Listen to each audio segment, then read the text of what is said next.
All right, welcome everyone.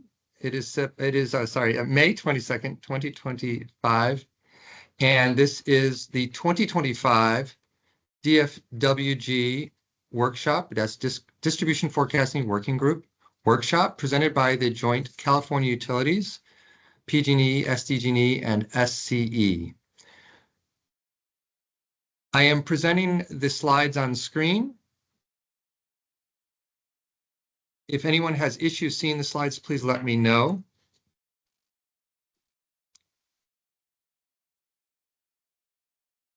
And I will be juggling a few things on screen here, so please be patient as I figure out the controls. Okay, so let's start with the agenda. Introduction, logistics, and agenda. So I think I've already introduced it.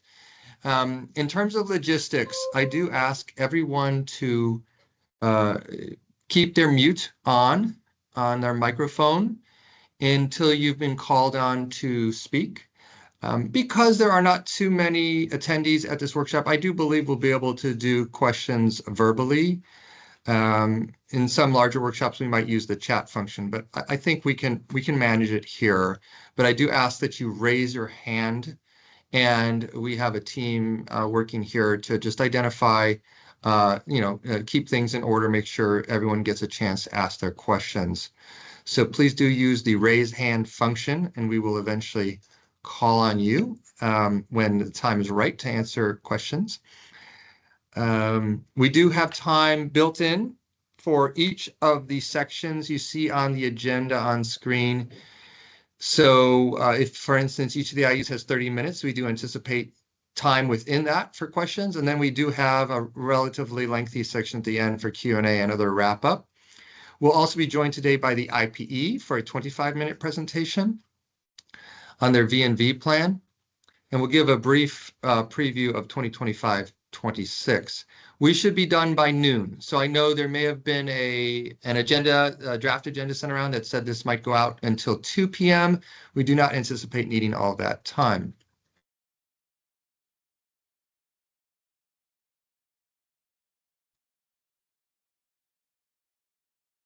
So I believe we're going to be turning first to Ely from San Diego Gas and Electric to share an overview of timeline and scenarios.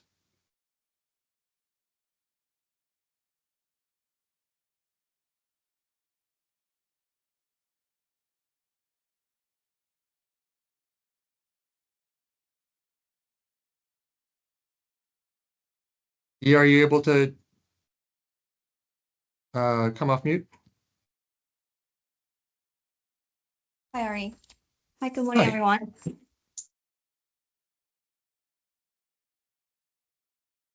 Good morning. My name is Ely. I am the Distribution Planning Policy Manager with SDG&E, here just to talk over the regulatory background of the Forecasting Working Group and the associated activity relates to forecast scenario and the approval process. As probably most of you already know, this process begins in 2018 with the Track 3 decision out of the DRP proceeding. And since then, the utilities and the stakeholders has been attending and hosting the Forecasting Working Group workshop for a few cycles now. So particularly for this year, the joint IOU submitted the letter to Energy Division proposing the hyper forecast elements selected for the upcoming 2025-2026 G&A DDOR, now renamed as G&A DUPR process on May 9th, 2025. And which brings us to today on the 22nd, 2025, the utilities here to talk over the forecasting methodology employed in the current DPP cycle, which is the 2024 to 2025 DPP cycle, and also preview what was proposed in that demand selection letter for the 2025-2026 DPP cycle. Specifically to the demand selection letter process, the stakeholder comments on the letter are expected on June 19th, 2025. And per usual, the Energy Division decision on the forecasting proposal for the demand selection letter is expected August 1st, 2025.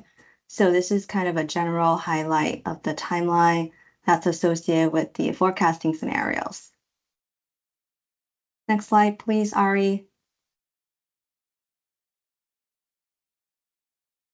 As I mentioned, today's workshop for the forecasting working group, the majority of the time will be spent on talking through the forecasting methodology, disaggregation process for the 2024 and 2025 DPP cycle, which is what's driven the 2025 GNA and Jupiter report that's coming up due on August 15, 2025. So as just a recap, last June, the demand selection letter for the 2024 to 2025 DPP cycle was submitted to Energy Division and approved on August 1st, 2024. So as you can see on the table here, each utility listed the selected IPER vintage from the 2023 IPER, and for each of the forecast element, the relevant component in the scenario number that was selected in the last year. And reflecting in the footnote, there was a correction that was made after the forecast adoption of the 2023 IPER, and a correction to the AFS component was issued, and that was the version of the AFS that's used by the utilities for the forecast development for the 2024-2025 DPP cycle.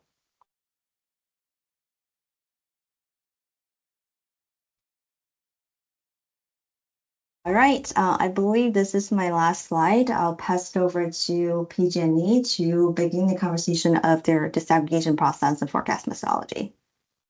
Okay, sounds good. Thanks, E. My name is Mark Jimenez. I'm a senior distribution planning engineer. I'm also in charge of creating the forecast for distribution planning. I'm also working on the EIS and scenario planning and pending loads. So really involved here with forecasting. So I think Ari, you're the one flipping the slides. Yeah, that's right, Mark. So, all right, I'll go ahead and we can turn the slide. So we're going to talk about some basic stuff. A lot of this is rehashed from older methodologies. I'll kind of try to go quickly through stuff that is the same from year to year, and I plan to go a little bit in depth about AAFS because I think there was some detail that I needed to add to this presentation. So this first one here is baseload growth. So the IPER, that's the starting point. That's the whole forecast.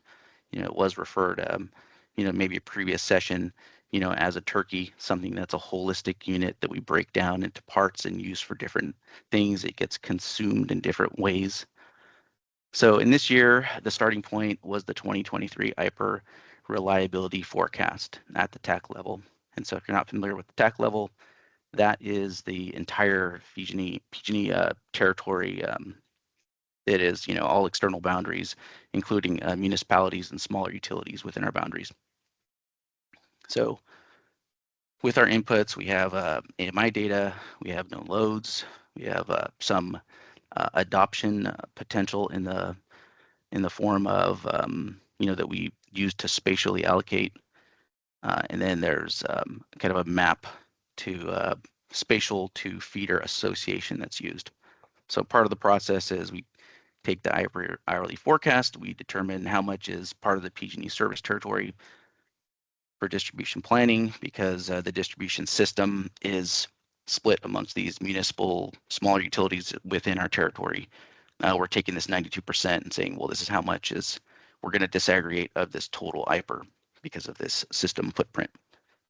For the baseline growth, we're really looking at known loads that are in these traditional categories: residential, commercial, industrial, agriculture, and that's going to include things like cannabis growth and other items that are not kind of aligned with these traditional categories, but other things that we consider baseline growth, and we're essentially subtracting that stuff off the IPER growth in the first few years to try to make a balance to achieve a reconciliation.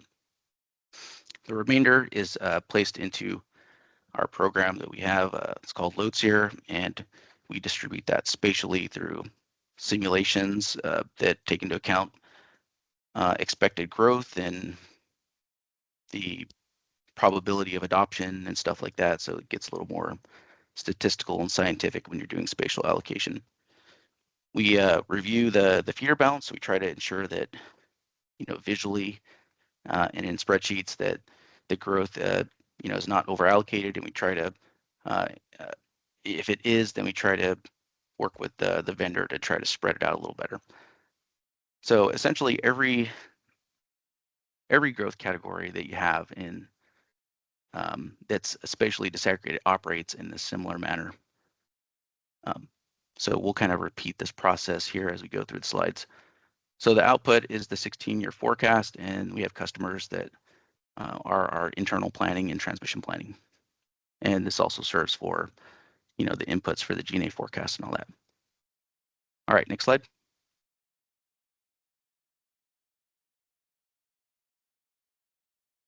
All right, so overall, here's how we break it down. So we have some DER categories. What you want to take a look and try to understand about this slide here is that you have the PV, the EE, the storage, and the fuel substitution. That is disaggregated, and it is broken up by the traditional megawatt growth per year method. That's where you're taking the megawatt growth from year to year and determining a growth amount and doing your disaggregation based on that.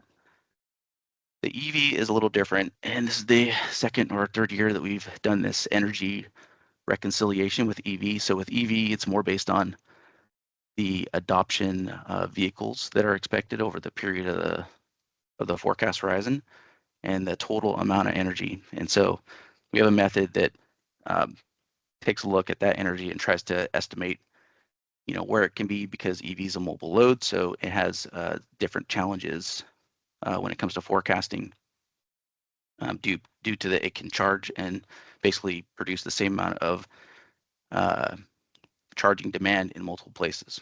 So for that, we use an energy reconciliation model that we'll talk a little bit more about when we get to the EV slide.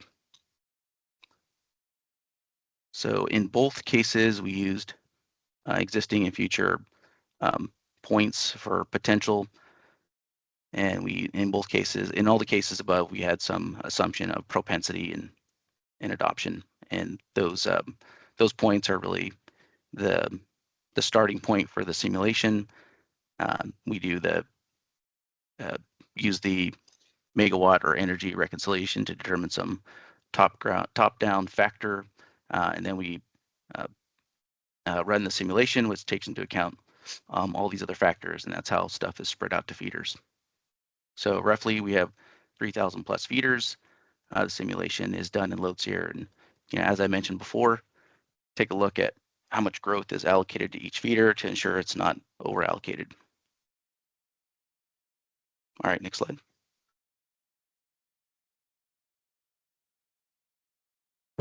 So PV is done pretty straightforward. One of the more straightforward allocations. For this one, we have assumptions of how much PV growth any specific customer would have based on its class. It's a little bit tuned to their load and what they maybe some data that we provide to interval analytics regarding the rate assignment, stuff like that. But essentially, it's the same kind of model where you have a total amount of adoption potential in the map, you have a propensity, and you have your growth, which is based on the megawatts in the IPER, and you just run through your simulation. So this one's pretty plain vanilla. So let's go to the next one. Energy storage. The only difference here with energy storage is you have two different types. In the IPER, you have a residential storage and you have non-residential. So the residential storage is really allocated to residential customers who have that class assignment based on how we have them modeled in our mapping system. And then non-res is allocated to other customers. So the IPER has two shapes for this. It has a residential charging shape and a non-res charging shape, and we apply those IPER shapes on our model along with those growth factors. All right, next slide. Energy efficiency, another one that's pretty routine. We have kind of estimation of the customer's load, and there's a model that takes a look at how much consumption they have and tries to estimate how much potential they have based on how much energy they use, which is also translated to PKW. So each customer has some amount of potential for energy efficiency, and then we applied, again, a propensity model-based system to that. And again, we run the simulation and loads here, and it kind of results.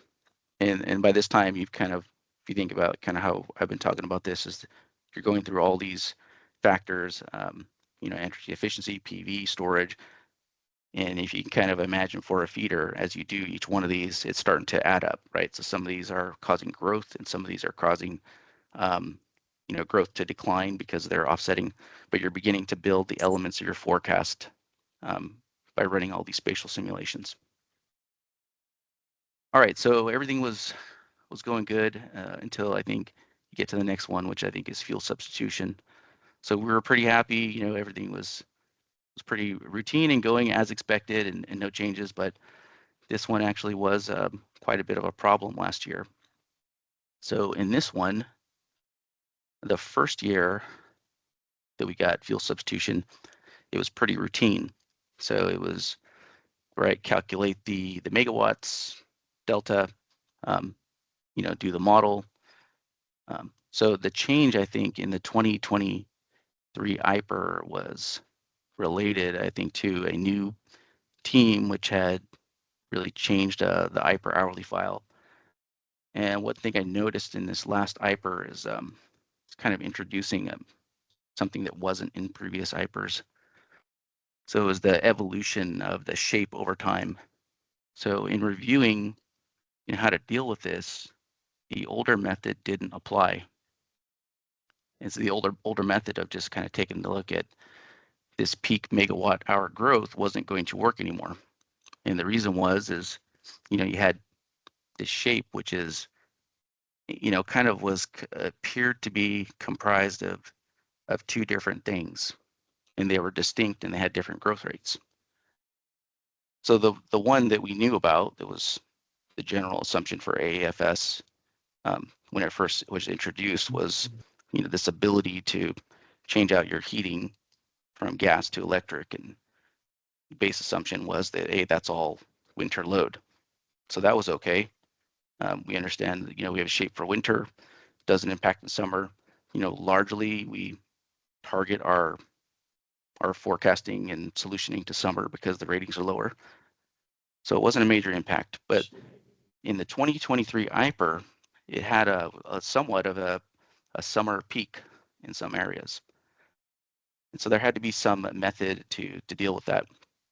And so I put this slide together, but I realized here at the last minute that I didn't really have the right elements in here. So I'm gonna take over real quick and share a couple things off of this deck to kind of show what I'm talking about. So let me get that really set Mark, up real quick. you want me to stop sharing and you're going to share your own screen? Yeah. Okay. So what had to be done to deal with this year's AAFS is to create two different shapes out of the one shape. So I have, I'm showing here loads here, and this is one of the original shapes. And so this was the starting point, and this is a 8764 shape. And this is kind of more in line with what we used in the previous year. And you can see it was largely winter peaking. So this is January to January, all the 12 months. And so it was pretty routine. I think you had like this winter peak, and we used this, like I had mentioned, this winter delta to calculate what the growth was, and this shape repeated through the whole forecast. In the 2023 IPER, it didn't work out as well. So we had this shape right here, which is a summer shape. So, there was this distinct summer peak here in part of the shape. And then there was another shape here, which was the winter, which was combined. And so if you just took the peak of the winter, you really weren't you're getting different growth trajectories. So, the method that we used, and the IP can could take a look at this and give you more feedback on it. But the method that we choose to implement was to break the IPER shape into two different shapes in our forecast and apply different growth rates. The growth rates, the one for the summer and one for the winter. And the reason why we had to do that, because the summer growth really was not proportional to the winter growth. So it really had its own growth percent. So this is something I think that we identified in the IPER, this difference in summer and winter load that we had to mitigate in our forecast. So we kind of have that change, and I'm bringing it up because, Ari, you can go ahead and reshare, because we really didn't talk about it here in the slide. Now in the EIS, we're kind of improving this approach and really taking this winter summer component and breaking it a little further. So in our next forecast, it's going to be even more granular than what we have here. But that's kind of a getting to some of the details around AFS and the challenges that it gave us in the IPER, and the steps that we took to mitigate it. Okay, next slide. All right, EV adoption. EV adoption was real similar to the past, and so it's been 2 or 3 years we've used this energy reconciliation model. And one thing that's challenging about EV and the IPERs, it's really a system level forecast, and that was recognized a while ago, and we created this model that uses an energy-based adoption reconciliation. So this is the only one that's energy-based of our DER categories. The rest are megawatt peak hour based, and EV is different because the EV load can move around, so it has different characteristics. So in this one, we have the IPER transportation electric energy forecast, right? There's a net energy in the IPER. There's a energy per vehicle assumption. There's also a charging infrastructure port ratio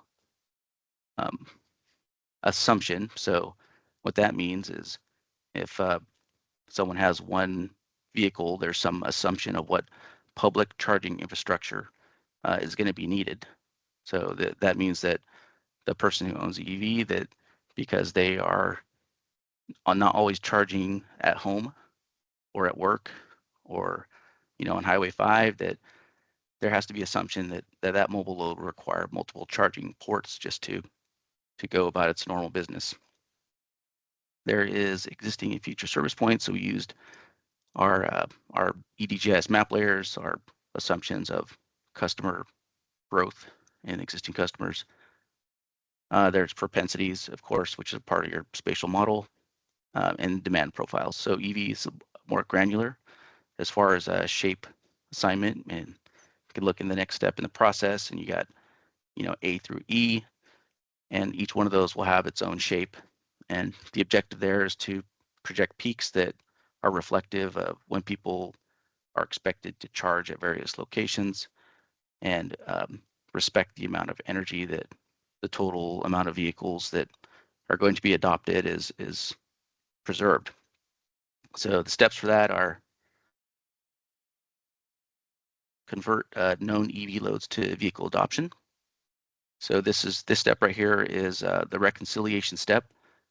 So we have quite a few known loads that they are for, they're representing this port assumption that are where developers are, installing charging sites and stuff. So we have to find a way to subtract that out.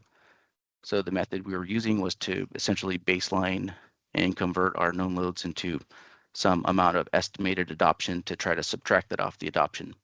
And that was the basis of our model. So to do that, you determine the annual adjusted energy.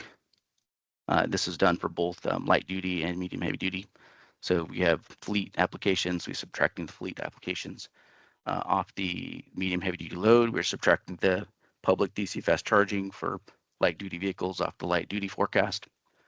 We're applying the energy split for the infrastructure. So it's quite cumbersome. There's a lot of steps, but the attempt and the objective here is to try to balance out and try to properly project the capacity needed to serve EV loads. And then after we have this reconciled load, then we run that through a forecast and we apply the shapes. That's how you get an EV forecast. So from at this point, that's really the description of how we have done in the past. I'm going to hand it over to my colleague Thomas to talk a little bit about the challenges in the forecast. Hey, Mark, before we do turn it over, we actually have two questions in the chat for you. I think one from the previous slide on AAFS and then one on EVs. So from Richard Coe from PAO, question, where did you get the different growth rates for AAFS summer and winter from? Yeah, good question. Essentially, we're taking a seasonal viewpoint for that. So if you essentially did not look at the peak of the summer, whatever the hours in the summer for the AAFS, if you excluded that for either summer or winter, you could determine the growth rates. So if you just used the growth rate of the 8760, then I think what I found is it's going to, the peak of that forecast is really going to move from summer to winter or vice versa. It's going to move around in the forecast. So I think you only want to look at just the summer hours for summer growth and just the winter hours for winter growth, and then you can get distinct forecast. And the other Thanks. question? And then we have actually two more questions now. Katie Grote also from Cal Advocates. Can you speak a bit about what informed your future service point charging demands? Yeah, in our map, in loads here, we have propensity points or adoption points or potentials.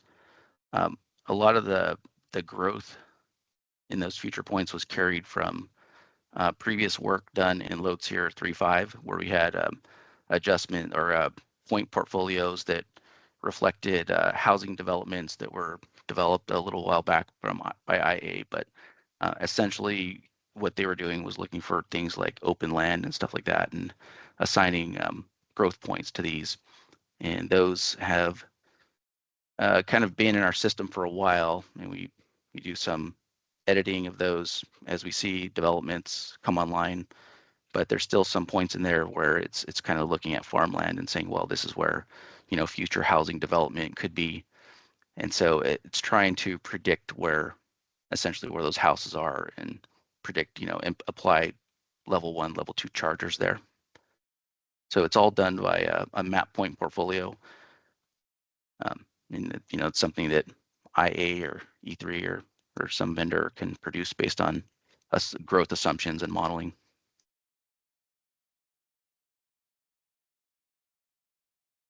Thanks, Mark. And we also have another question back to Richard. To what extent are you sticking to the IPER total load forecast on slide 13? Is it just an IPER disaggregation? In slide 13, the objective is to stick to the IPER energy. So in our forecast, the total energy in our forecast should align to the IPER. And I think Sundar has done some work taking a look at that, and I think he reported out that in the last DPAG that that actually looked okay. Sundar, are you there? I know you joined in, but do you remember anything on that work that you done? Yeah, can you hear me? Yeah. Okay, yes. That's right. I believe in the last cycle, the known EV loads were energy-wise lower than the IPER forecast. So in fact, you had to towards the end of the forecasting period, you had to add spatial EV loads to get up to the IPER forecast. So that was a situation, I guess, in the last cycle where known EV loads, the energy of known EV loads were lower than the IPER forecast. a question for you, Mark. Is it the same for this current cycle? Is it the same case or? Correct. Yeah, using the same methodology this year. So Okay. it's not a perfect process to exactly nail every kilowatt hour in the IPER, but the objective is to get close and to create a model that's very similar. Okay. Yeah. Mark, we have another question from Samuel Golding from UCAN. Have you back tested these simulations on prior years, periods to assess how the feeder level forecasts compare to actual installations impacts across these categories of technologies? Not specifically. I think there is probably some opportunity to do that in some of the DERs that have been around for a while. It's definitely a lot harder with EV since the adoption, is still in the early stages. I realize that there is DMV data for that kind of stuff and estimates, but those things cost money. So generally, we're looking at a viewpoint that the potential is pretty even, even if we had adoption. But I think definitely if we could have improvements and I think we do intend in the future to kind of take into account some of this other data as it becomes available.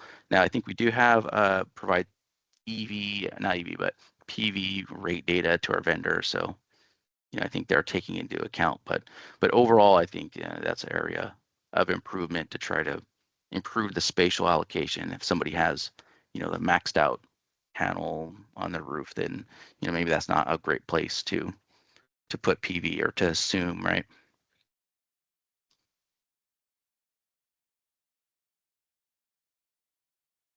Mark, I think we have a question from Richard, and it looks, I'm guessing, Richard, you want to come off of mute and ask your question verbally? Yes, it's Richard here. It's just to follow up on Mark's response to my previous question, which I see Mark from my team has actually asked the same question in the chat, which is, could you just elaborate on what it means when the known loads were lower than the IPA? Does that mean that the actuals are lower than the forecast? I think Sundar said that, but I think it's kind of saying that the known loads are within the IPER, within the total growth. And so then I think we're saying that, well, you kind of subtract a proportion of the forecast for known loads, and then the remaining spatial growth left over, you spread it out. And so another way of saying that is that the observed known loads have not exceeded what had been estimated in the IPA.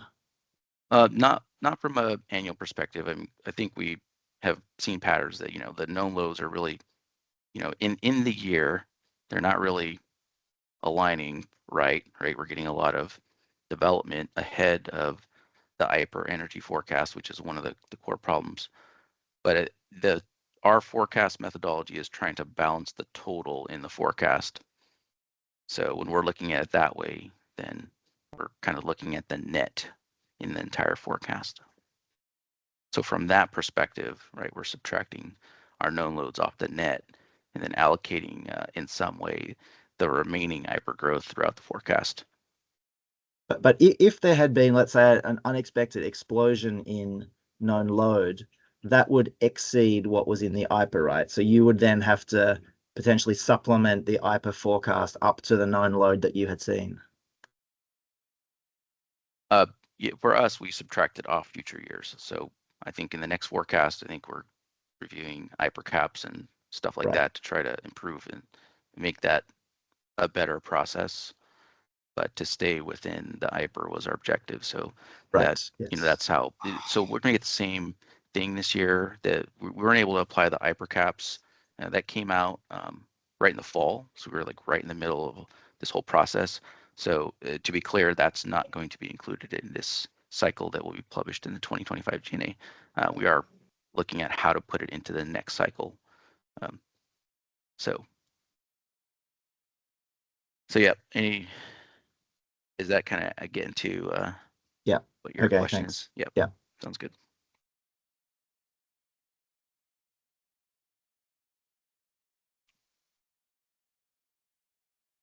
Okay, if no other And Mark, I questions. think we may have we may have another question. Let's see. Okay, we got Mark Hutton's question answered, and we have a question from Charlie Alcock, who's representing PAC today. He asked, unlike LDV BEVs, medium heavy duty travel to from locations that are well known. Let's see. How does your allocation process to feeders account for this very specific concentration of medium heavy duty vehicle charging loads at ports, distribution warehouses, and designated freight corridors?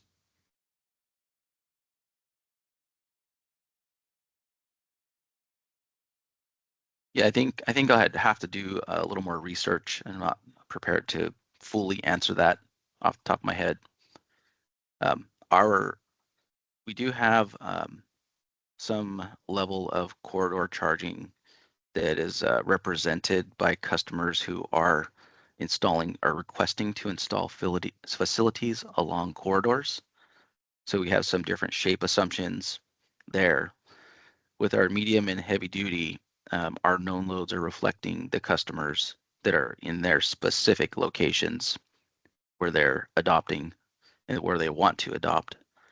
And the rest of it is based on our spatial model. And that gets back to the underlying assumptions that were in the model. So a lot of, off the top of my head, I think a lot of those assumptions were these fleet locations. But I think if you looked at the G&A report, I think it is pretty granular as far as DER. And I think that might be a place where you could investigate where the adoption is occurring and try to form a viewpoint if, think we can improve that or not. So in my view, I think, because this stuff is still happening, I think there is improvement. And I think, we're in the middle of creating a bunch of more sets of adoption points in the EIS where the intent is to improve that and to incorporate the learnings that we've had so far. So in the next cycle, I think, even if you take a look at our G&A this year and say, well, where did the adoption occur here this year? It might be somewhere a little different because we're refining our viewpoint. But what you're saying is our objective. It's just a really big challenge when it comes to spatial allocation and using the tools that we have. But I think it's something that we have the same goal on and that we're trying to improve. All right, thanks. I know you've taken a lot of questions. Let's move on. I know you wanted to hand it over to your colleague, so let's go ahead with that. And if there is additional time at the end for PG&E, we can get to some more questions. All right, so I'm going to hand it off to Thomas, and he's going to talk a little bit about the IPER and the challenges. Not in the next slide. I think it was really kind of related to this still, but we'll get to the next slide in a second. Yeah, thanks, Mark, and good morning, everyone. My name is Thomas Boylan. I'm with PG&E's Clean Energy Transportation team on the strategy and policy team. Work very closely with Mark and the distribution planning folks just to help inform some of the work that we're doing around electric vehicles. And I just wanted to kind of, as Mark laid out, our process here for forecasting EV load growth.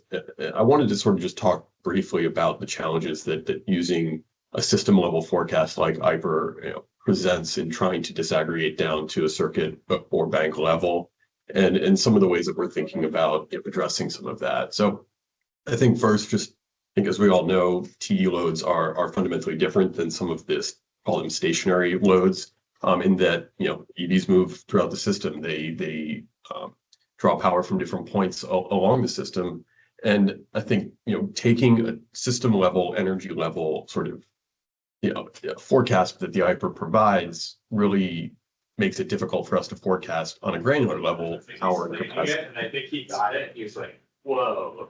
And then towards the end, I was really happy about this. That's what I. If Dan, if you could please go on just mute. mute if you're not talking. Thanks. Thank you.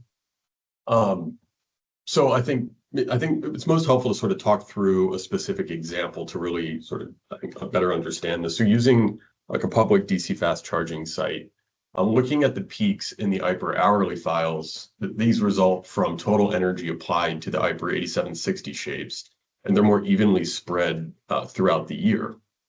But what we're seeing in live DCFC site metering data shows a much peakier load with higher magnitude peaks than the IPER forecast during those peak demand times.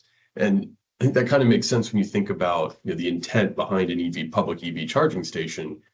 These sites are designed to avoid long customer wait times. So they may have 8, 12, potentially up to 16 or more charging bays or ports that folks can use when there's high demand. I mean, for example, this coming holiday weekend would be a time you'd expect to see a pretty peaky demand when folks are out on the road, but they may be idle at other times, entirely idle or very low utilization at 2 a.m., for example. So I think when you apply that sort of system level, sort of energy level across on a more like spread out basis across these sites, it doesn't capture the magnitude of those megawatt peaks that we're seeing at some of these public charging sites. And of course, when we're forecasting our distribution system needs, we have to be able to build capacity to serve load at those peak times, those peak utilization times. And so I think, again, taking that system level forecast and applying it, the load curves that we're seeing coming out of live site metering data, it really does challenge our ability to meet that peak demand in a way that it's still the same energy level. It's just distributed in a way that's different than what we're seeing coming out of those sites. And as Mark mentioned too, that spatial allocation remains a challenge. Would be happy to work with folks to better refine our process there. But I think we're still sort of putting some thought into how we can sort of get through this challenge and more accurately forecast circuit level and bank level capacity needs. And I think, trying to account for the unique usage patterns of EV charging stations, of EV loads themselves, and the EV power demands, given that they are mobile in the way that they are. So I think, with that, just wanted to kind of give some backdrop and some context to the challenges that we're facing when it comes to working with that sort of system level hyper forecast. Maybe Mark, I'll turn it back to you to sort of talk about just at a high level, kind of how we're starting to think about that. You're going into give a little bit of a preview going into the next forecast cycle, but yeah, let's really, let's go ahead and take the next slide. All right, so we wanted to talk a little bit. I think this is definitely an area of interest. What's really changing going into our next cycle, and so we've recognized EV is a challenge. It has, the growths for this public charging is coming in. It's really difficult to deal with. So some of the things that, I think that are approved to start to, that are going to be approved to start to use are pending load data. And this is comprised of, customers who have plans that maybe are a little bit kind of have a longer timeline than our typical application process, which is 1 to 2 years. So customers that have a 5-year plan horizon, we're wanting to prepare to energize better, and so pending load should help that. And we want to be able to incorporate in some way, inform study data that kind of really, I think, is reflecting some of the comments earlier. Well, how do you predict how medium duty is going to travel on corridors, right? Maybe the customer is applying at their depot, but they have to drive around a little bit. So there's some natural correlation, I think, between where you expect growth to occur and the charging infrastructure that's going to be in that area. And I think that's where, maybe study data would help. So the system forecast, in addition to the hyper reliability scenario. So, we're talking about, we had one IPER and, that was our turkey that we disaggregated. So now perhaps this would be considered a 3 turkey model, so we have 3 different things we're going to look at, and they might be a little bit different. And one might be a little more lean and one might be a little more robust, and then there's going to be the one in the middle that's the middle ground. So that's the objective, is to try to reflect in your scenarios some different perspectives and viewpoints. And to get there, we want to be able to apply hyper growth caps a little better. That's incorporating the system level diversity, at different levels of respecting that the IPER is really great from a transmission perspective, but, maybe needs improvement when we're talking about the diversity at the feeder level or even at the service point level. Scenario planning, that's like I had mentioned, creating a model where you have different viewpoints and different forecasts. Pending loads, we're talking about using customer data, with their energization needs and trying to ensure that we have that we're ready to energize them as they move through time in their projects. And then there's pending load treatment, which is getting to, well, how do you use your pending load data in these scenarios? So that's one way to differentiate some of these scenarios is to, treat the pending loads differently. So maybe in your more robust, full forecast that reflects all potential, maybe some of that is reflected at the maximum level, right? And, what it gets to is that, when the way you treat this data and the way you use it in a forecast is really creating a risk profile across these forecasts that say, well, here's, my high risk, here's my low risk, and it's not necessarily, it's really a risk of being able to serve the customer. So, if you're a little bit too, like, for example, if you're only building to the minimum level, well, perhaps you're putting customers in the future that haven't applied yet at risk. So we will get to, the details of that in the advice letters that are coming here in the next month, but that's a little bit of a preview. And now I'll hand it back to Thomas for, some of the other things that PG&E may be looking at in these processes. And Mark, if I can jump in, we do have a few questions, and some of them may be for Thomas, in fact. So we have 3 questions from Tam Hunt at GPI. Thomas, I think this might be for you. What assumptions are you making about the growth of full self-driving robo-taxis that drive a large majority of the time, whether that's Waymo, Cruise, Tesla, or other brands?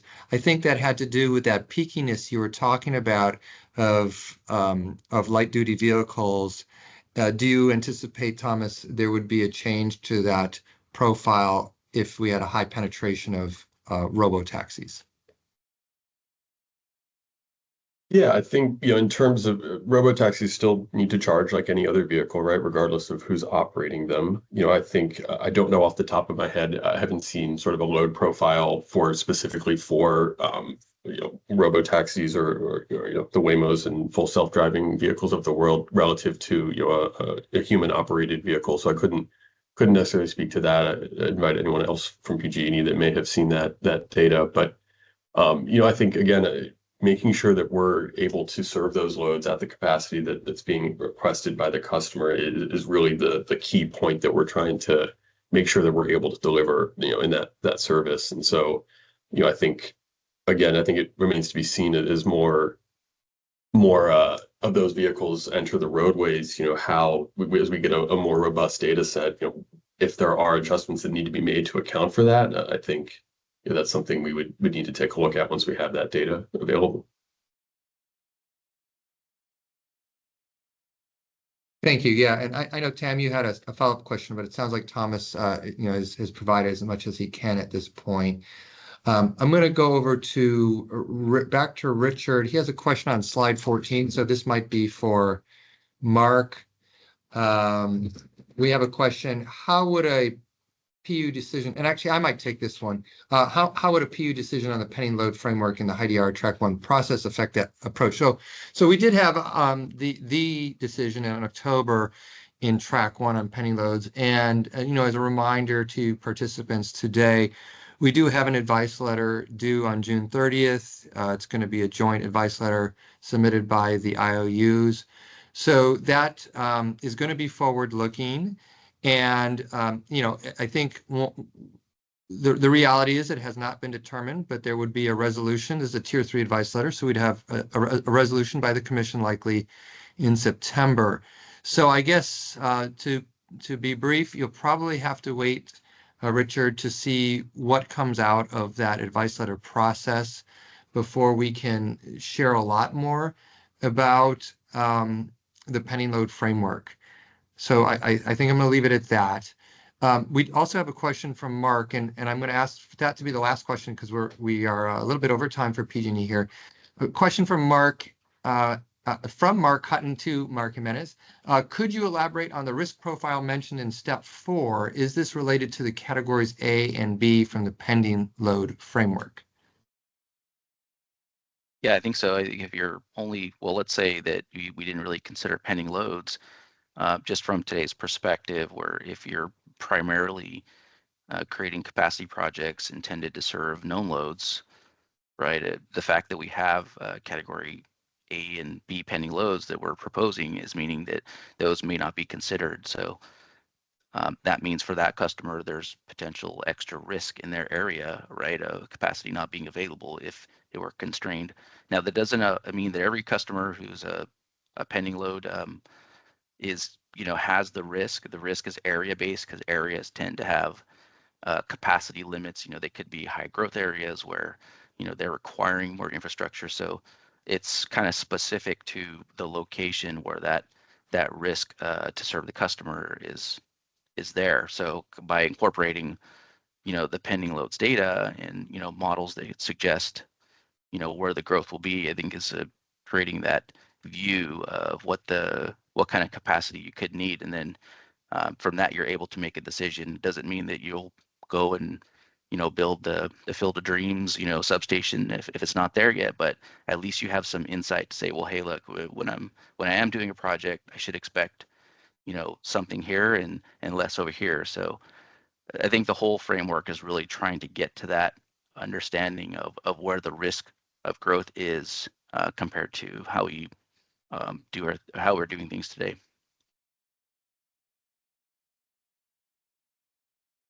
All right, thank you, Mark. I think you wanted to go. Do you have another slide That's or it. slides I think here? that's it. Yep. So Okay, we'll be back great. next year with all these changes in our slides. Great. Thank you very much, Mark from PG&E.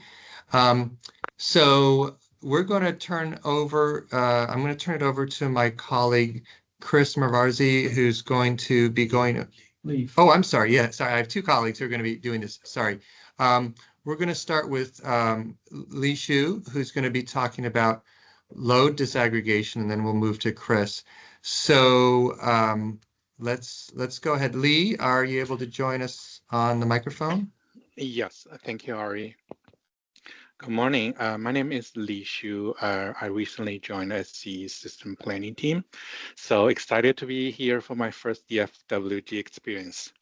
So I will walk you through SC's overall process for load disaggregation and the net load forecast development. And then I will hand it over to my colleague, Chris, for the SC's DER disaggregation process.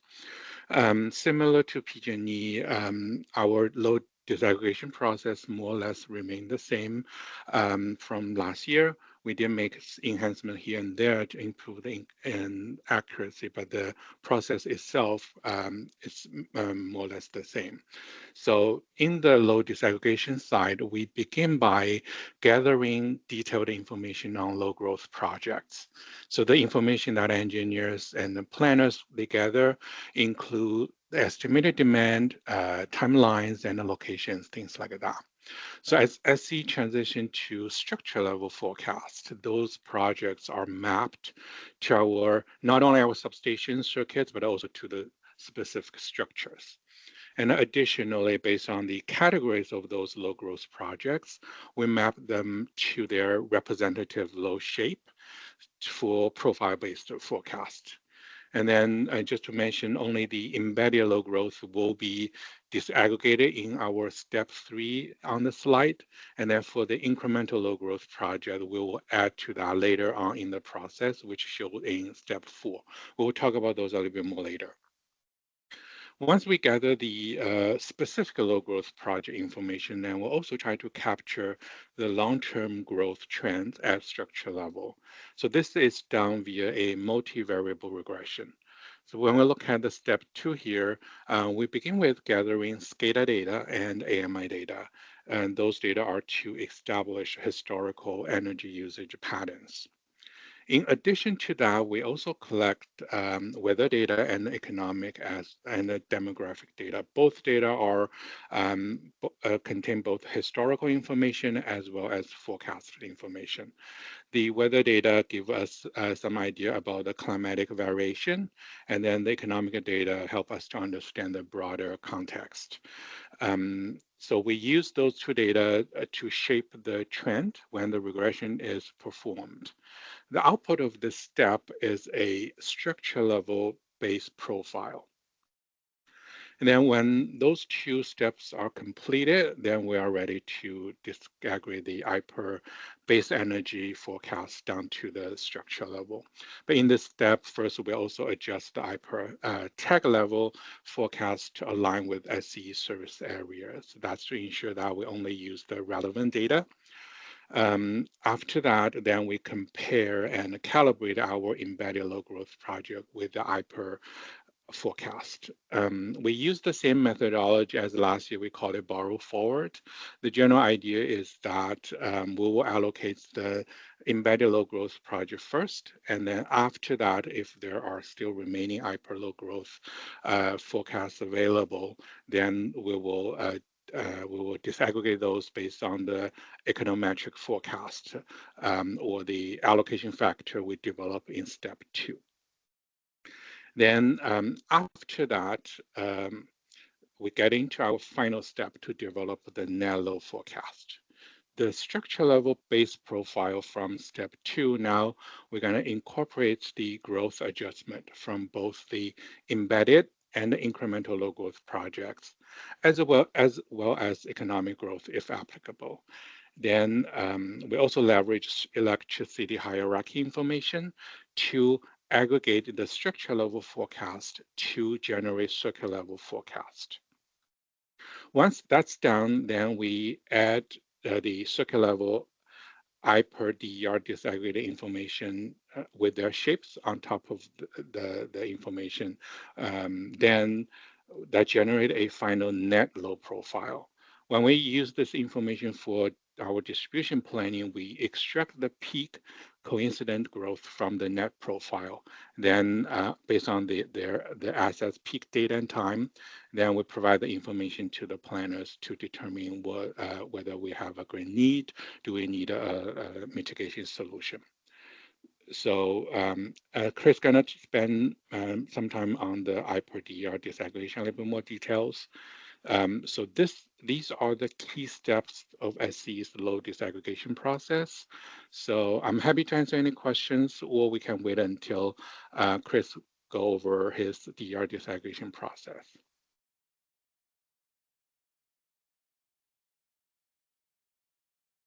Hey, Lee, we have a question from Tam Hunt at GPI. This is a question about our current planning process. Is SCE incorporating pending loads already or not until the CPUC decision?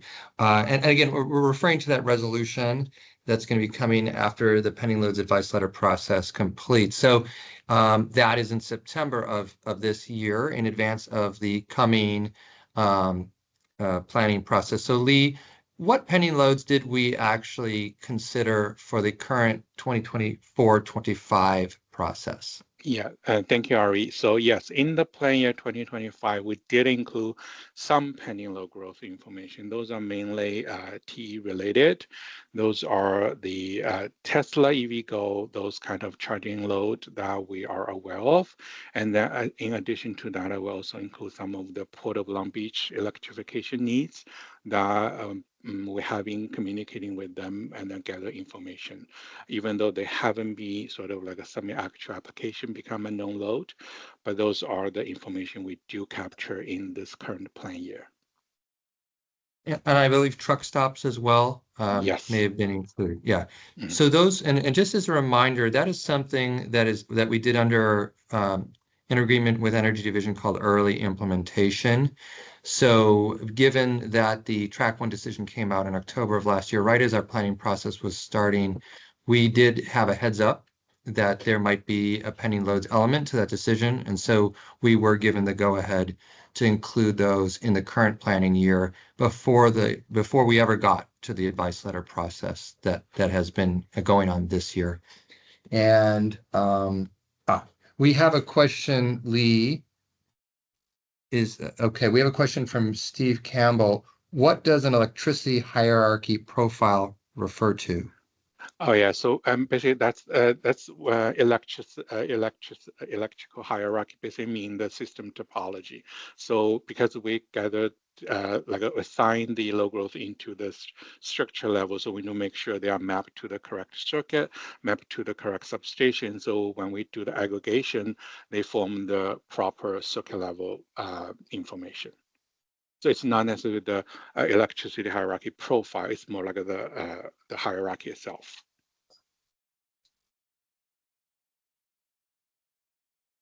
All right, Lee, does that complete your presentation of this slide? Yes. Okay. Thank you. Thank you. Okay, I'm going to hand it over to Chris Mervarzi, who is an advisor in our demand and DER forecasting group. And he's actually going to be speaking into my laptop here, so you'll see my mic lighting up, but it's Chris speaking. Thanks, Ari. So this chart presented here summarizes SEE's process for the overall disaggregation of the IPER DER forecast that feed into the net load forecast that Lee was going over. Overall, there are two major approaches that we take to DER disaggregation that are shown here.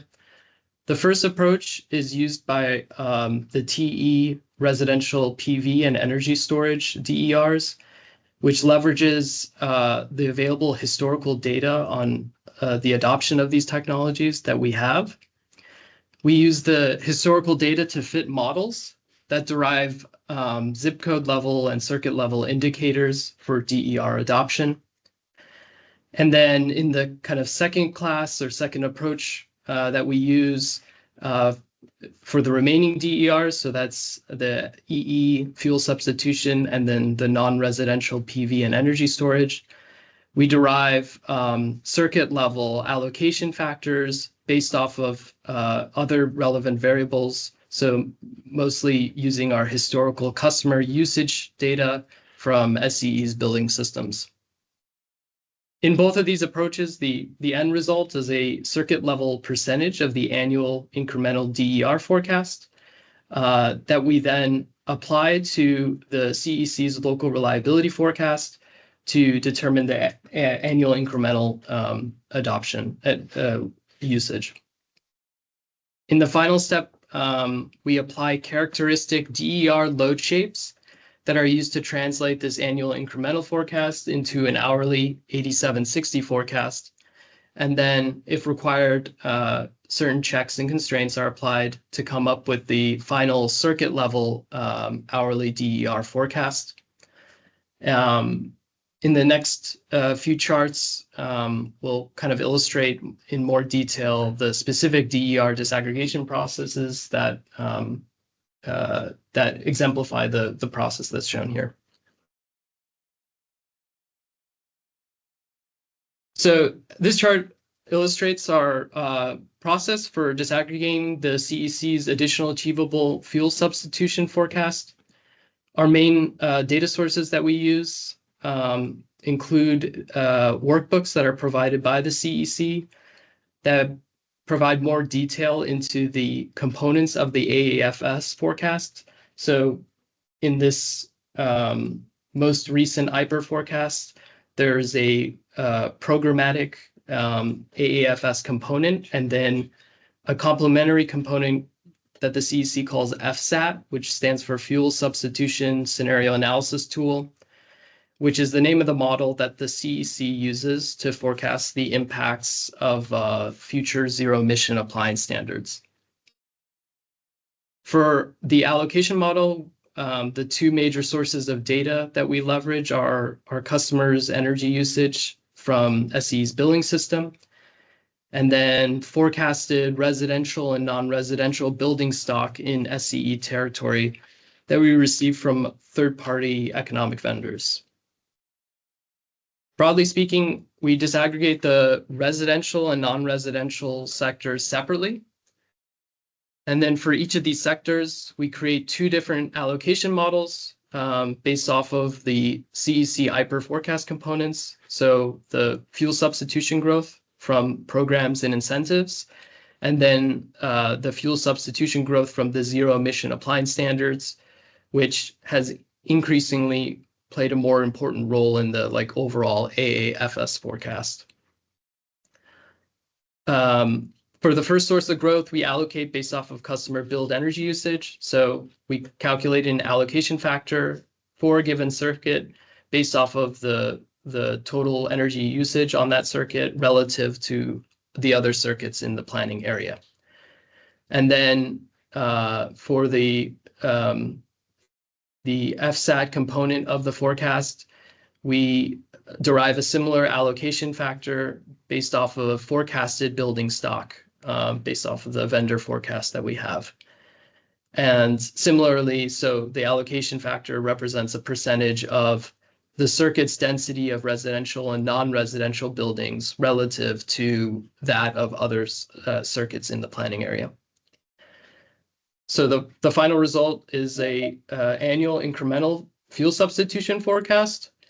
And then we finally add on the characteristic fuel substitution load shape, which we use from the CEC's hourly forecast model to come up with a 16-year 8760 hourly forecast that's then fed to distribution planning. Sure. For disaggregating the transportation electrification forecast, we separate out light-duty vehicles and medium-heavy-duty vehicle methodologies. For what's presented here is our methodology for light-duty vehicles. Our data sources and methodology hasn't really changed from what the approach we took last year. We leverage demographic and socioeconomic data from the American Community Survey and EV historical adoption from data from the CEC, both of which are reported at the zip code level within our territory. And then again, we leverage our customers' usage data from SE's billing system. And in lieu of a CEC characteristic load shape, we use a internally validated EV load shape from SE's customer programs division. We also use a forecasted median household income across our territory that we receive from a third-party vendor. For the first step of our disaggregation process, we identify key indicators of EV adoption by regressing the vehicle adoption data onto the ACS demographic data. And after doing that modeling with all the data available in the ACS, we determined that household income was the best predictor for EV adoption. And next, we disaggregated IPER's forecast to the zip code level using the results of this regression analysis. And we incorporate the forecasted median household income to reflect growth of that vehicle adoption over time. And we introduce also a special holdout to allocate some of the IPER forecast for EV adoption within disadvantaged communities separately. In the final step, we map the results from the zip code level to the circuit level based off of circuit level customer density within our zip codes. And then as mentioned, the characteristic EV load shape that we have internally developed at SCE is applied to the resulting annual incremental forecast to result in the hourly 8760 circuit level forecast.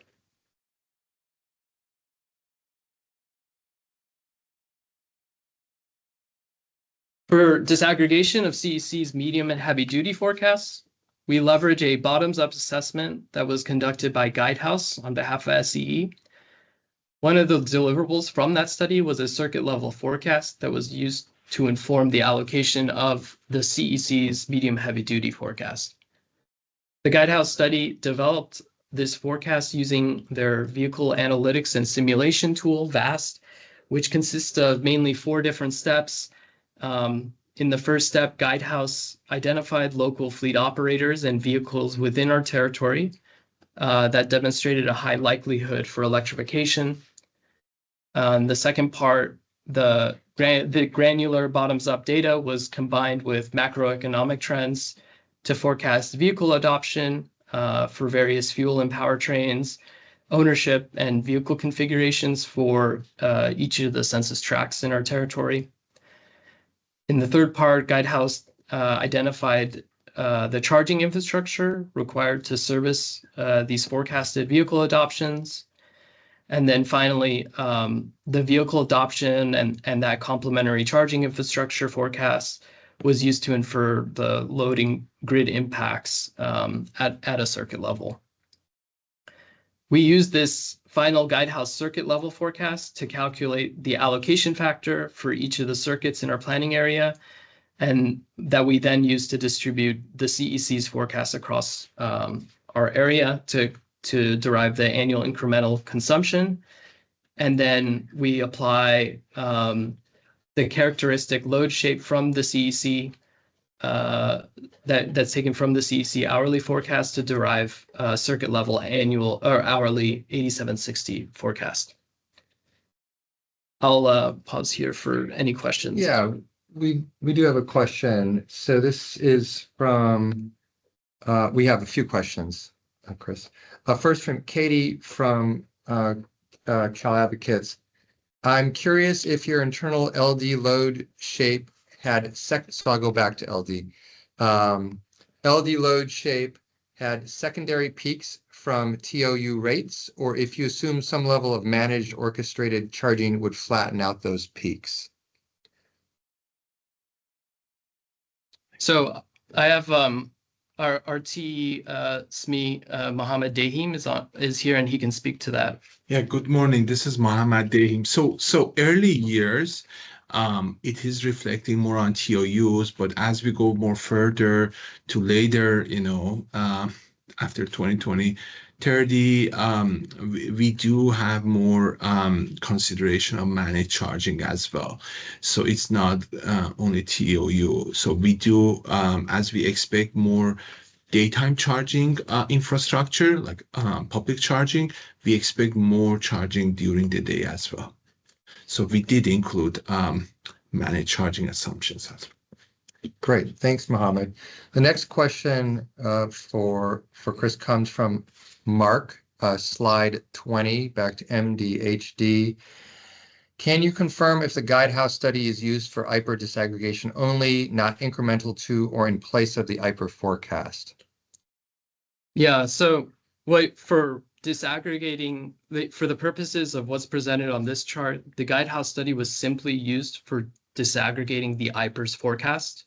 So it wasn't used in place of the IPER forecast. To what extent the elements from is not including, as mentioned earlier, known load projects that may be TE related, which was handled separately from the disaggregation of the CEC's medium heavy duty forecast here. And Katie asks from Cal Advocates, is the Guidehouse study public and can it be shared with parties? I'm actually not sure whether the study is public, but I can follow up and yeah, I can. So at this time, no, but we definitely can talk to Guidehouse if needed to share high level methodology. But I just want to let you know we do talk about their methodology in our G&A DDOR. So we have write-ups there too. But this is at this time, this is the study they did for us, and it's not public. Thanks, Mohammed. And then we got a similar question from Samuel Golding at UCAN as he asked from PG&E. Have we back tested our simulations against prior years after the fact?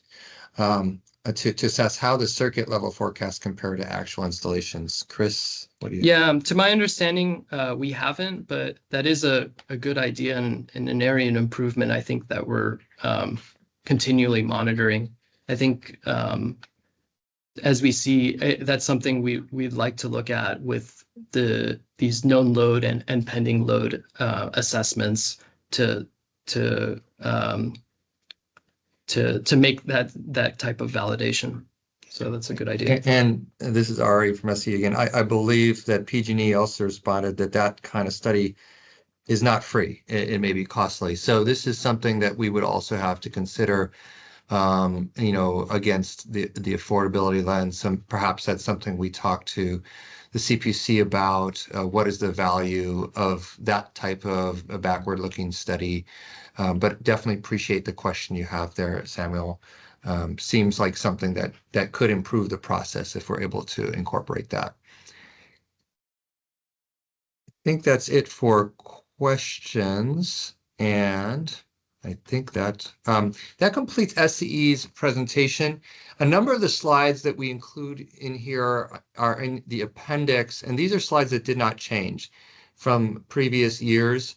So I'm just going to flip through them. So participants here are aware of what is covered in our appendix. You can look at the deck that was shared with the service list if you want to spend more time on these slides. We have PV, we have energy storage, we have energy efficiency.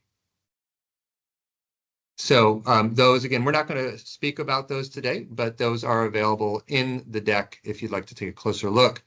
At this point, we are back on track for our agenda, which is great.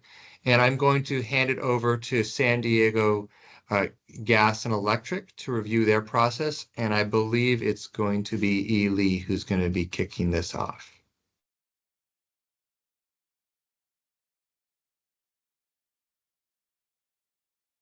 Thanks, Ari, for always thinking of me. But for today's presentation, we're actually inviting our CME Wasim from our forecasting team to present on SDG&E slide. So I'll pass it over to Wasim to kick us off here.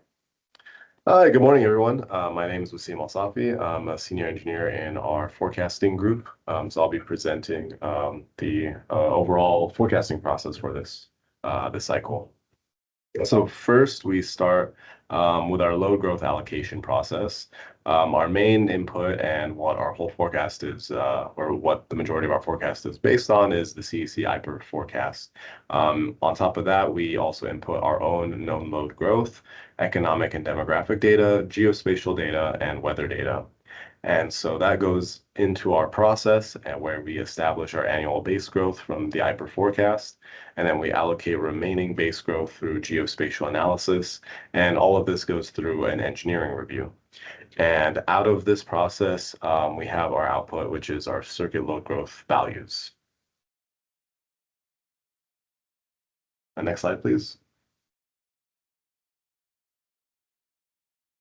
And then I'll go over our overall DER disaggregation process. So again, the foundation of our forecast is the CEC IPER forecast. We take all of the DER components out of that. And for energy efficiency, we also use local energy consumption as an input. For fuel substitution, we use our local gas consumption data. For PV, ES, and LDEV, we use historical low DER adoption variables, economic payback variables, geospatial variables, and for LDEV, we also use LDEV-specific known load growth. And for MDHDEV, we also use existing fleet data, electrification requirements in the state of California for MDHD EV vehicles and MDHD EV known load growth. All of these inputs feed into our process. Starting off, we have energy efficiency, where we use an energy consumption-based scoring method, and then we apply those scores at the circuit level to disaggregate the IPER energy efficiency values down to all of our circuits. And we scale that to match our system-wide forecast, which is the IPER system-wide forecast. Then we have fuel substitution, where we have a very similar process, but we use a gas consumption-based scoring, and we also apply this at the circuit level and also scale it to match our system-wide forecast. Then we have PVES and LDEV, where we use a local forecast using nonlinear optimization of diffusion model. For LDEV specifically, we also deduct our LDEV specific known load growth at the system level, and we apply for all these components at the zip code level, and then we disaggregate from the zip code level down to the circuit level, so that we can have our circuit level DER load growth values. And then for MDHD-EV, per the demand selection letter approved by Energy Division last year, we're using pending loads for our bottoms-up MDHD forecast for this forecasting cycle. And my colleague Anderson will go over this in greater detail in the next couple of slides. So just to give a very broad overview, what we do is we create a circuit level load growth forecast based on calculated fleet energy consumption, and then we use the IPER based load profile to spread out that energy consumption and create and find our peak values that we'd apply to our forecast.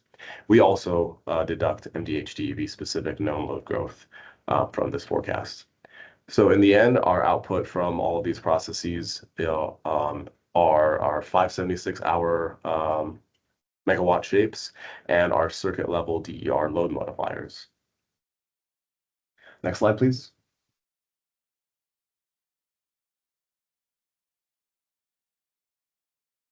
So we don't want to go over all of our processes that stayed the same. So I'll just go over fuel substitution, because this changed slightly from the previous forecasting cycle and the previous forecasting working group where we presented our process. All of the other processes that stayed the same are available in our appendix slides. So for fuel substitution, our main data suppliers are ourselves, SDG&E, and the CEC. And from these two entities, we get the IPER AFS forecast and our gas consumption data at the meter level.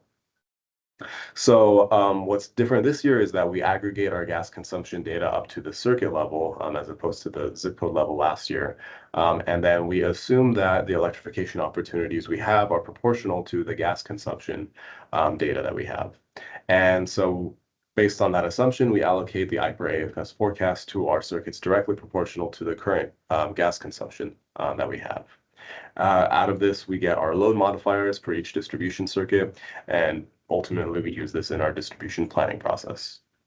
Next slide, please.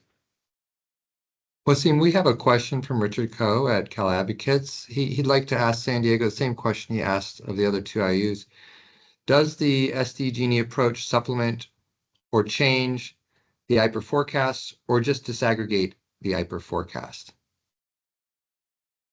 Thanks, Ari. Actually just responded to Richard in the chat. Yes, as presented last year at the forecast working group and also approved part of the demand selection letter, we did supplement the medium duty, heavy duty forecast of the IPER components with our own medium duty, heavy duty bottom up forecasts. We'll talk more about methodology and input consumption for that forecast in the upcoming slides. Thanks, E. Okay, I will go to the next slide. Okay, and I'll hand it off to my colleague Anderson Bowles to go over our MDHD forecast. Thanks, Wasim. Hello, everyone. My name is Anderson Bowles, and I am the Clean Transportation Analytics Manager here at SDG&E. Last year, my team partnered with our internal distribution planning team to generate a bottoms-up forecast for medium and heavy-duty load growth. This is a first of its kind forecast for us. And so we set out with some pretty aggressive goals, which were to quantify the impact of medium and heavy duty electrification for fleet vehicles domiciled within our territory. And we want to do that using a bottoms up approach, which really focuses on facilities, vehicles, and their mileages that are occurring locally. Of course, adoption being driven by the California medium and heavy duty electrification mandates, as well as diving into and trying to understand some of the operational parameters of the fleets located within our territory. And from that, generate a facility level energy forecast, which then could be used to estimate load growth out through 2045. Next slide, please. So the methodology I'm going to walk you through is made up of three primary pillars, and I will describe them here in a high level and then dig into each pillar in greater detail in the subsequent slides. But it really starts with the first step, which is locating the facilities. As many of you are probably aware, these medium and heavy duty loads can be very difficult to pin down. There is no silver bullet data set that identifies where these fleets are and how they are operating. So our effort to locate facilities and understand the vehicles domiciled there and how they operate spanned many different data sets. The primary data set coming from the Department of Transportation.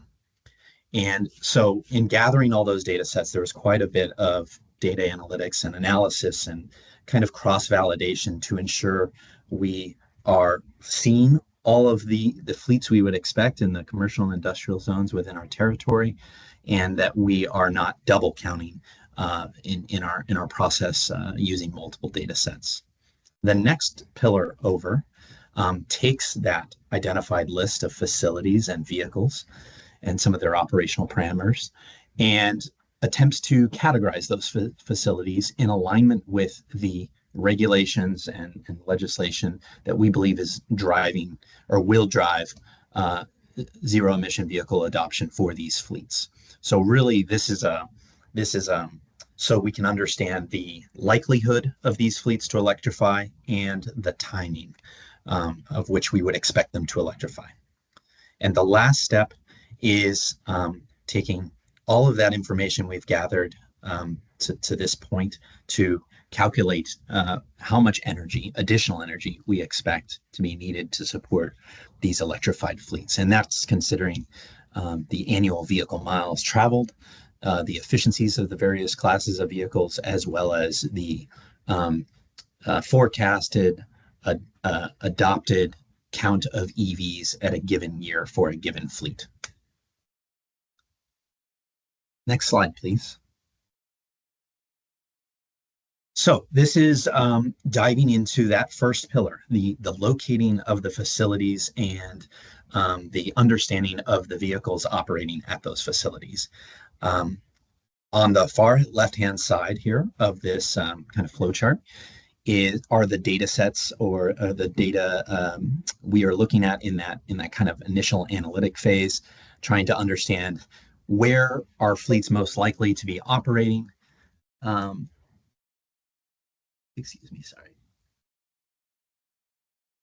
And so starting at the top, RigDig is our Department of Transportation records. This makes up the bulk of our understanding of operational fleet addresses as well as the vehicles at those sites.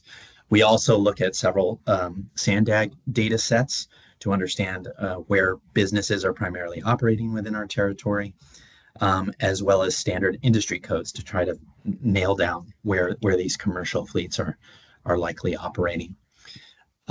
In kind of a late stage of our analysis, we identified that we were seeing fewer vehicles than we expected in the lower classes of the medium heavy duty vehicles, specifically class 3s and class 4 vehicles, were not showing up with the frequency we expected in the DOT data set.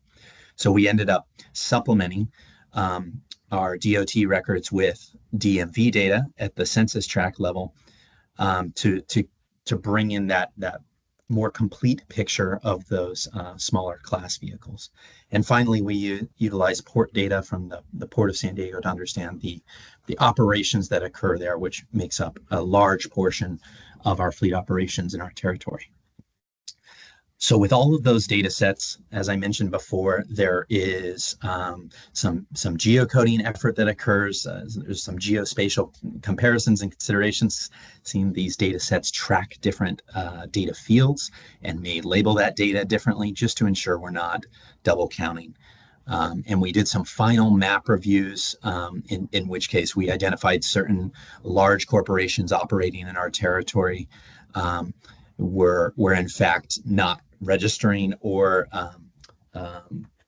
recognizing their vehicles operating here through Department of Transportation records. So we did some manual effort to kind of try to capture some of those larger businesses. And what ultimately that leads to is a comprehensive list of operating facilities with a list of related vehicles, medium and heavy duty vehicles, and their mileages.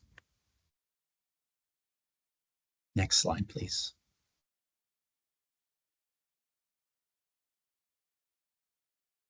Thank you. So the second step in this process is the categorization of the facilities. And I mentioned that we are tying it to the kind of the ZEV regulations and executive orders present in our state. As you can see in the bottom left, the gray box are specific regulations we are referring to there.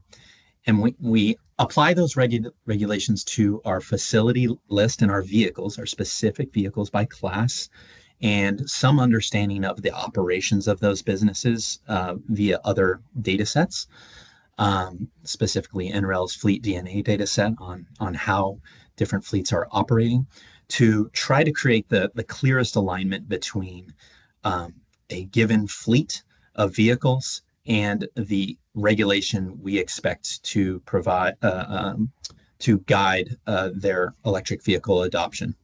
And this enables us to then kind of group them in a categorical bucket and then apply a time series of adoption based on those known vehicles in that site. Yeah, that's it. Next slide, please. Thank you. So once we have the fleets, we have the vehicles, we have their expected rate of adoption, we perform an energy calculation. As you can see at the top, this is a fairly simplified version of it, but the general idea is we're looking at each of those different vehicle classes, their annual mileage, their specific efficiencies of average efficiencies across that class of vehicles, and the number at a given year of that class of vehicle that we expect to be electrified at a given site. And we are then calculating how much energy would they need to maintain their operations based on those known mileages.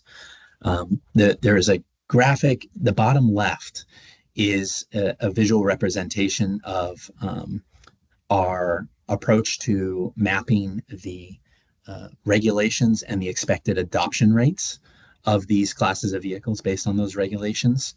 And so based on our previous categorizing, we're then going to apply these rates per category to each of those fleets to get those counts. And on just to the right of the that chart, the kind of the chart in the bottom middle, that is the comparison to the IPER adoption rates we're seeing in the AATE3 as well as the baseline. So you can see similarities and slight differences. Next slide, please. Oh, I kind of dropped this in an odd place, but bear with me here. So I kept talking about those Department of Transportation records being our core data set. So I wanted to kind of give you an example of what that might look like for a given fleet. So this is a fleet within our territory. I've anonymized some of the data in there to present it to you. But the idea is with each fleet operator in our territory through this data set, we're able to identify the customer name, both the physical and the mailing address. So you can think of this as a corporate or an administrative office versus an actual operating address where a DOT inspector could inspect the vehicles on site. So this level of granularity about operating address we found to be far more useful than say a registered address that you would find in say a DMV data set. So with this knowledge, we have more confidence or higher level of confidence that these vehicles are operating out of a depot at this operating address. In addition to what's on screen, we also get not just the power units, which is the total vehicle count, but we get a breakdown of each of the classes of vehicles, their make, model year, engine year, at that given facility. We also get an annual mileage estimation with the year. So that is provided by the fleet operator, and this form, the MCS 150, is due to the Department of Transportation at least every 2 years. And then some of this data is then validated by a DOT inspector when they come on site to inspect vehicles and driver records and things of that nature for safety. Next slide, please. So this was one of our big questions, is how does our forecast compare to the IPER? So this is a very high level slide to try to explain some of the differences as I understand them between our forecast and the 2024 IPER draft. So I am by no means an expert on the IPER. As I see it, it can be a little bit of a black box to me at times, but based on the public information I've been able to gather, I've presented what I believe their inputs being utilized here for the comparison purpose. So as you can see in the table on the left, as far as vehicle population goes, our forecast is leveraging, as I said before, DOT records and DMV records. We focus at the facility level, so a bottoms-up approach. We are only including vehicles that are domiciled locally, and our total vehicle population is treated as static based on historical records we have over the last 7 or so years that show we're not seeing large population growth in the total medium and heavy duty population in our territory. As compared to the IPER, where they're leveraging DMV as well as MFAC for their vehicles, the area being forecasted is a top-down approach. They include both in-state and interstate data on vehicles, and they do consider total medium and heavy duty population growth, and I believe it's mapped to human population growth. As far as vehicle mileage, we use that DOT MCS 150 form, which includes an annual mileage per fleet operating location, and the CEC is using MFAC 2021 data. And as far as vehicle efficiency, we pulled down the data from the HVIP site, that is the Hybrid and ZEV Truck and Bus Voucher Incentive Program, and the CEC is using ICF 2021 data and KDG 2019 data. And the reason I bring these, what I believe are core differences up, is primarily because I wanted to talk about the charts on the right, which show our vehicle populations aren't that different between the SDG&E medium heavy duty forecast and the CEC IPER. However, you will note, because of our more granular understanding of fleets on the road today through those DOT records, we have a slightly slower ramp up in adoption. But then because our forecasts are both based on the regulations and adoption timelines, they get closer in alignment as our adoption picks up in order for these fleets to remain compliant. What becomes very interesting is the differences in the energy estimation. And we believe the core difference in this bottom right chart between our forecasts and the CECs is actually those vehicle mileages. When we did some comparisons of some of the assumptions feeding the vehicle mileages in the CEC IPER, we found that our DOT records of those fleet-specific mileages were quite a bit higher than what we'd seen in previous medium and heavy-duty forecasts. Next slide, please. Actually, we have a few questions in the chat, so I think I'd like to just pause for a second, and they may relate to a couple of other slides. Let's see where we go. Leo Steinmetz from Cal Advocates asked, is this data set that maps registration addresses to depot locations coming from the state or federal DOT? Is it publicly available?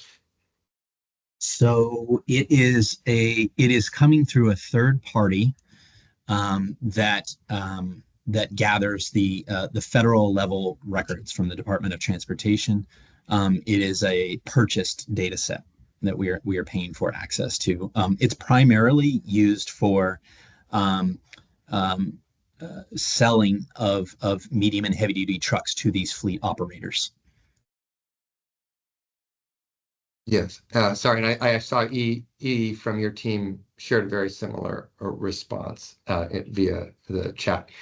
So you both agreed on that. That's good. Let's go to the next question. This is from Richard Coe at Cal Advocates. For vehicles that travel across the border to Mexico, do you make assumptions about which country they charge in? Very good question, Richard. So as I kind of called out, this is the first iteration of this forecast for us. And in this iteration, we chose to focus on really nailing down the vehicles that are domiciled locally. And so the assumption currently in this forecast is that if the trucks are domiciled on the US side of the border, is that they're picking up the bulk of their charge on the US side of the border. That same case could be made for vehicles that are domiciled within our territory and then are traveling interstate or outside of our territory to, say, up to LA or the Port of LA. And I'm going to jump to a question from Charlie Alcock from PACT, and then I'll get back to a different question. Very related. How does San Diego Gas and Electric account for the charging loads from commercial BVs that travel through or stop in the service area but are not domiciled locally? I think that's the flip side of the same question. So if they are not domiciled locally, I think you just answered if they are domiciled locally. What if they are not domiciled locally? Correct. Yeah. So we are not including those vehicles in this forecast currently, although we do have plans to iterate on this forecast and look at it each year as new data becomes available. That was an area of concern for us in this forecast. And we only have one medium and heavy duty public charging station in our territory currently. It's located right at the border, and it's fairly small in its scope. And so we attempted to take a look at where we think corridor charging may occur, and ultimately we felt there was not enough data to validate our assumptions and to include it in this current forecast. But that is something we will be considering and looking at in the future. Great. Okay. I'm going back up in the questions. Yes, Mark Houghton from Cal Advocates asks, slide 38, which is what's on screen. He's referring to the lower right-hand corner. Do you know why the SDG&E MDHD energy forecast? Yes. Yeah, go ahead, E. Hey, sorry for interrupting. Yeah, so I think I already addressed Mark's question, and he had a follow-up asking if there's other factor that we have found so far besides the vehicle mileage. Anderson, correct me if I'm wrong, I think not at this time, right? Vehicle mileage travel is the main source of difference that we have uncovered so far, based on our understanding of what's used in hyper models. Correct. Yeah. One other small potential difference is, I believe through some conversations I've had with CEC staff that they may be also including some technological improvement in the outer years of their forecast, which could increase or improve that efficiency, which would also affect how much energy would be needed. And so we do not include any technological improvements that are currently not known. We base ours based on the known technological improvements at this time.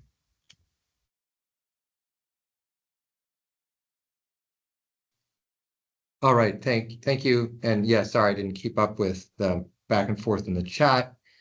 I think that covers the question. So did you, I believe you wanted to go forward. Do you have another slide here? I believe there might be one more for me. There you go. Yeah, thank you, Ari. So yeah, this is just wanted to share some high-level takeaways, seen as how this was kind of a first of its kind bottoms-up forecast for us. We identified pretty clearly that the load is higher, and that includes the peak load from this forecast, then the 2023 IPER. A big takeaway, which is really shown in great detail in this image on the screen, is that this bottoms-up approach really showed us very clearly that medium and heavy-duty load is not evenly distributed throughout our territory, and we really need this granularity of understanding in order to properly plan for these loads. And I didn't address this in my presentation, the third step or the third point, but as part of our forecast, we kind of went down some different pathways to investigating how we might estimate certain customer charging behaviors. And so we ran some different sensitivity analysis on different behaviors in charging. And I just wanted to share one of our key takeaways from that is the peak load was very sensitive to a compressed charging window, and we saw major impacts to peak when charging was too compressed to, say, a super off-peak period. Also, there are many data sets needed to perform this work, and some very detailed and careful analysis to join all those data sets and confirm that we are not missing anything and we are not double counting. And my last point is just, this is our first iteration. We do have plans at SDG&E to continue to update and revise and improve upon this approach as new and better and validated data comes forward. And that's it for me. You can go to the next slide.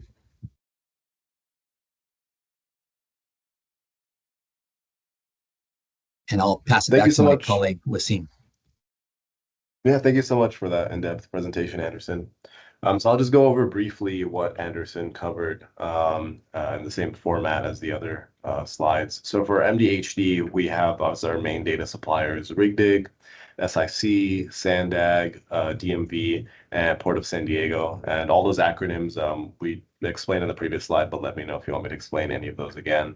For our inputs from each of those suppliers, we have the MDHD DOT records, which includes customer type, operating locations, fleet size, make and model, and annual mileage. For medium duty vehicles, we got our registration data by zip code from the DMV. This is owner operated vehicle data. For California ZEV, we also got our California ZEV mandates, which we use for the adoption timing for compliance. We have forecasted customer counts, market characteristics like vehicle battery size, range, and efficiency, and of course the IPER MDHD EV profile. And so our process was a bottoms-up approach.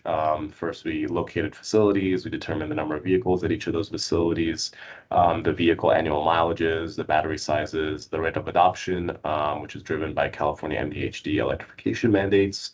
And then we applied, so we created the energy forecast based on that. And then we applied an IPER MDHD EV profile to that energy forecast to determine the peak fleet megawatt load growth values. And then we aggregated those fleet load growth values to the circuit level to apply to our circuit forecasts.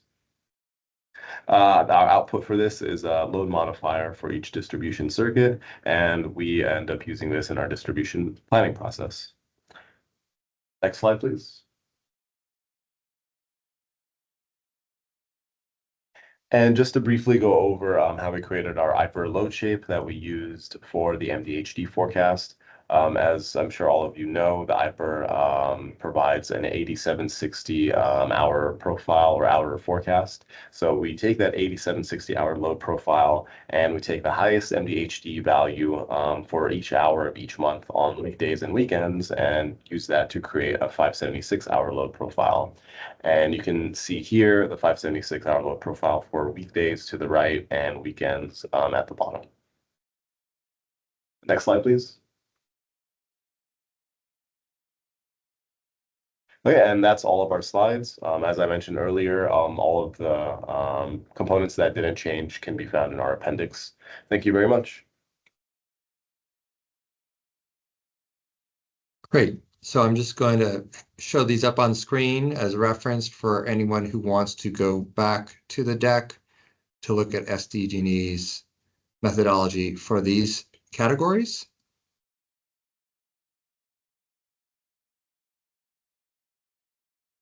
And we are going to be taking a break. Oh, we have a question. Just before our break then, we have a question from Samuel Golding at UCAN. And this is going to be for SDG&E. Very insightful analysis of MDHD miles traveled impact. Other than that, similar question as before, has SDG&E back tested these simulations on prior years? I'm going to assume the answer is no, but I'll call on SDG&E to confirm that. Hey, Samuel, thanks for the feedback on our presentation. So as Anderson presented, this is our first year of doing the medium duty, heavy duty forecast analysis. We definitely expect to get more data on actual medium duty, heavy duty known loads coming through the load interconnection process to kind of start looking at those data and compare that to our medium duty, heavy duty assumption to further improve our study.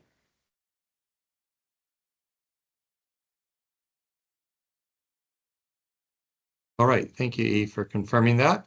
We'll go back and we are 5 minutes behind schedule, but I don't think that's going to be critical. We've been handling a lot of questions in real time here.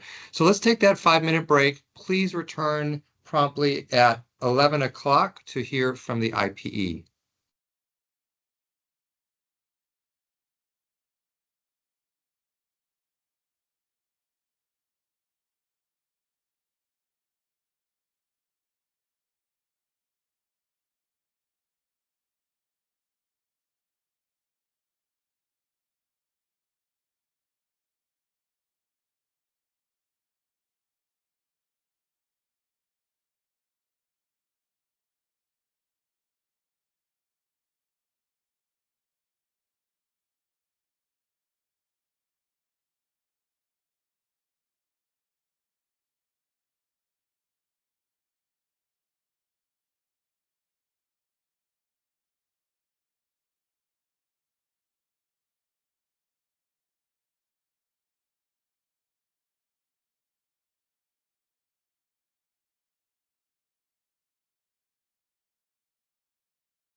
Hello, everybody. It is just past 11. We're going to get back moving here with our presentation.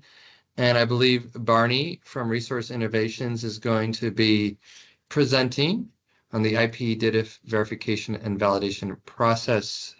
Barney, are you available to jump in, and feel free to introduce yourself as well? Sure. Can you hear me okay? Yes, I can. Okay, great. Thanks, Ari. Yes, my name is Barney Speckman, and I work for Resource Innovations. And I have been the IPE in several cycles. However, this year, Sundar Venkataraman is the designated IPE, and I'll be supporting him. So he's traveling, and he's at a location where it wasn't firm that his internet would be solid. So he's asked me to make this presentation. He's on the call. He actually responded to a question earlier in the session. And so he will be available to supplement my participation. This session is really an update on the IPE's role for this G&A duper cycle, which is, as far as the IPE is concerned, is just getting going. Now, you've heard earlier in the day a lot of great detail about the three utilities and their approaches, and really quite engaging material. However, this presentation really is just talking about plans, what is planned to be done by the IPE at a minimum, and it's too early to have any results that you might be interested in. So what is included is really, what we plan to do, and I guess also those areas where we won't be doing work based on decisions that I'll review. This agenda really. Barney, Sure. I saw Sundar. Sundar has his hand up. Maybe he wants to jump in to share an introduction or comment. Sure. Sundar? I'm sorry, I must have clicked on it accidentally. Sorry. I'll put Okay, my but at hand least down we know we can hear you, Can you- Sundar. So That's Barney, good. if you need to, yeah, I guess if you want to tag team, it sounds like you're able to. But Barney, Yes, back to you. Okay, no problem. Thank So this agenda really touches upon the areas that we'll be covering. Talk a little bit about the scope from a regulatory point of view, the overall approach, the deliverables, and then taking a look at a couple or several of the business processes of interest to this working group, and then opportunity to make comments or ask questions. Next slide.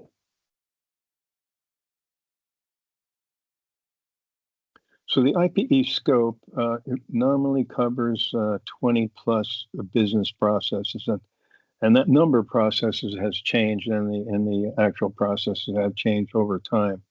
But the initial scope was established by CPUC ruling in April of 2020, and of course that covered the then needs of the DDIF, which included deferral. Deferral related processes. Recently, and as of March, well, there have been a number of decisions along the way, and in March, with the assistance of the Energy Division, there was a revised statement of work developed in March of this year. That is more or less a good summary of the work that will be covered by the IPE. The IPE work covers, for the most part, the planning process and the project selection and prioritization part of the deferral process, which was no longer applicable, which we'll get into later in this discussion. It's the current scope is updated and is aligned, or has been aligned, with the 2020 high DER decision that's listed in this in the second to last bullet. It reflects some changes recommended by the IPE and approved by the Energy Division. Some of the specific updates are covered in the following slides. So if we can go to the next slides. So in this slide, The IPE had recommended and the ED has agreed to skip certain steps in the overall list of potential IPE plan steps. And that has primarily been the case if the underlying business processes have not changed since the last cycle. And those that we recommended and are for skipping include steps 5 through 7, which really are geared toward developing the net load, which is used in the G&A needs development process. Steps 9 through 11, which is used for checking overloads before and after applying no-cost solutions. And step 14, the development and project costs. These steps have been verified and validated previously. And again, if they don't change, then we're recommending that they be skipped. The bottom part of the slide talks about a step that's being retained this cycle that was skipped in the last cycle, and that is step 13. The step 13 is really to determine what projects are needed to address needs developed in the G&A. And the step 13 is being considered as having two separate business processes. And the one that is being retained in particular, or let's say is actually in his addition, is the purpose is to perform verification and validation of the process used and the results of using that process by the utilities to determine if a project added in a previous cycle is still needed based upon the current cycle's load and DER assumptions and planning analysis. So this is really to determine if the utilities or to verify and validate the processes that the utilities use, because all of them indicated that this is a process they use. So it's the Energy Division is viewing this as part of the guardrails for pending loads and scenario planning in future cycles. So that's just new for the IPE. Skip to the next slide, please. These 5 steps related to deferral will be skipped this cycle, and since there no longer is a deferral aspect in the current framework, so they'll be skipped because there's no deferral. That's pretty straightforward. The next slide talks about these 4 steps, which have been carried in the IPE's plan for a number of years, and noted that they are not applicable to that cycle. They are being skipped for this cycle because they're again not applicable to this cycle. Next slide, please. Now, previously we talked about reductions in scope. Here we have we discussed 2 areas where these will be added to the scope, and they're really being added to the IPE's V and V scope because there are new requirements for the utilities that the Energy Division feels should be subject to verification and validation. Namely, step 27 will review the project prioritization of projects. And this is the some utilities, not all 3, but some determine that some of the projects that are identified in the DUPR process are capable of being implemented immediately, and they're called planned investments.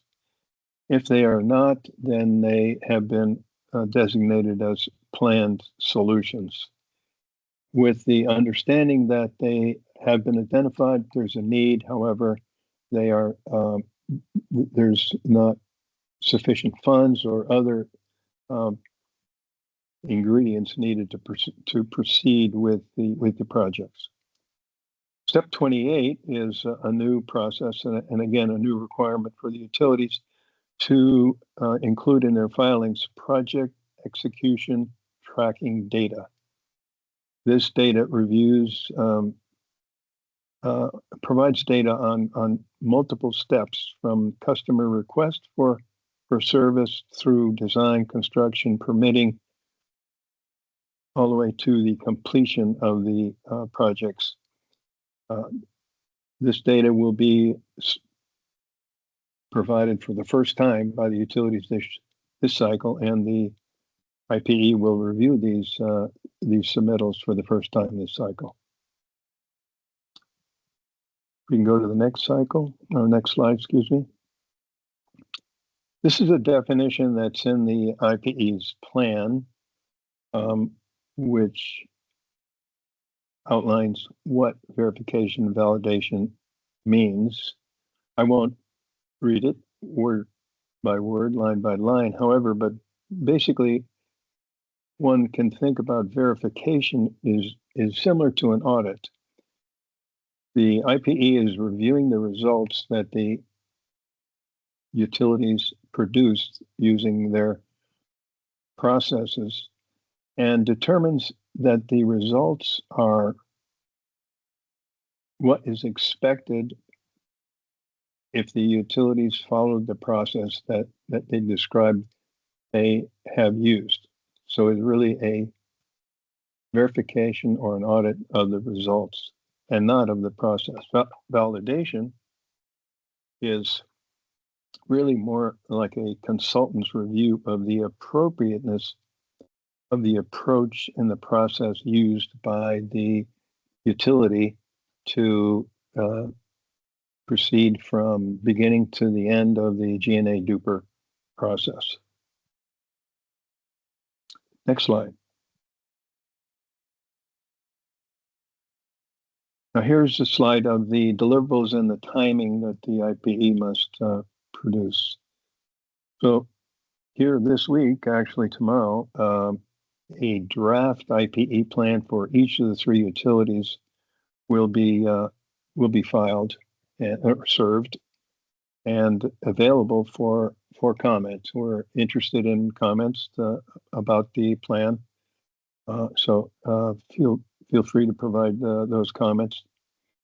The final plan will be based upon interaction with the Utilities, Energy Division, and stakeholders to update the draft plan that will be filed this week. And that final IPE plan will be made available about the time that the utilities file their G&A and DUPA reports. In September timeframe, the IPE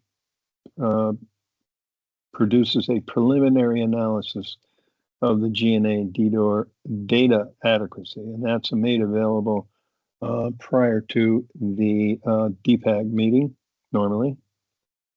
And then the one of the larger deliverables the IPE produces is the DPAG report, and that's one for each IOU, which includes all of the validation and verification work that's done for all of the utility processes included within scope. And that's normally made available in early November. That timeframes in this slide are from a CPUC decision.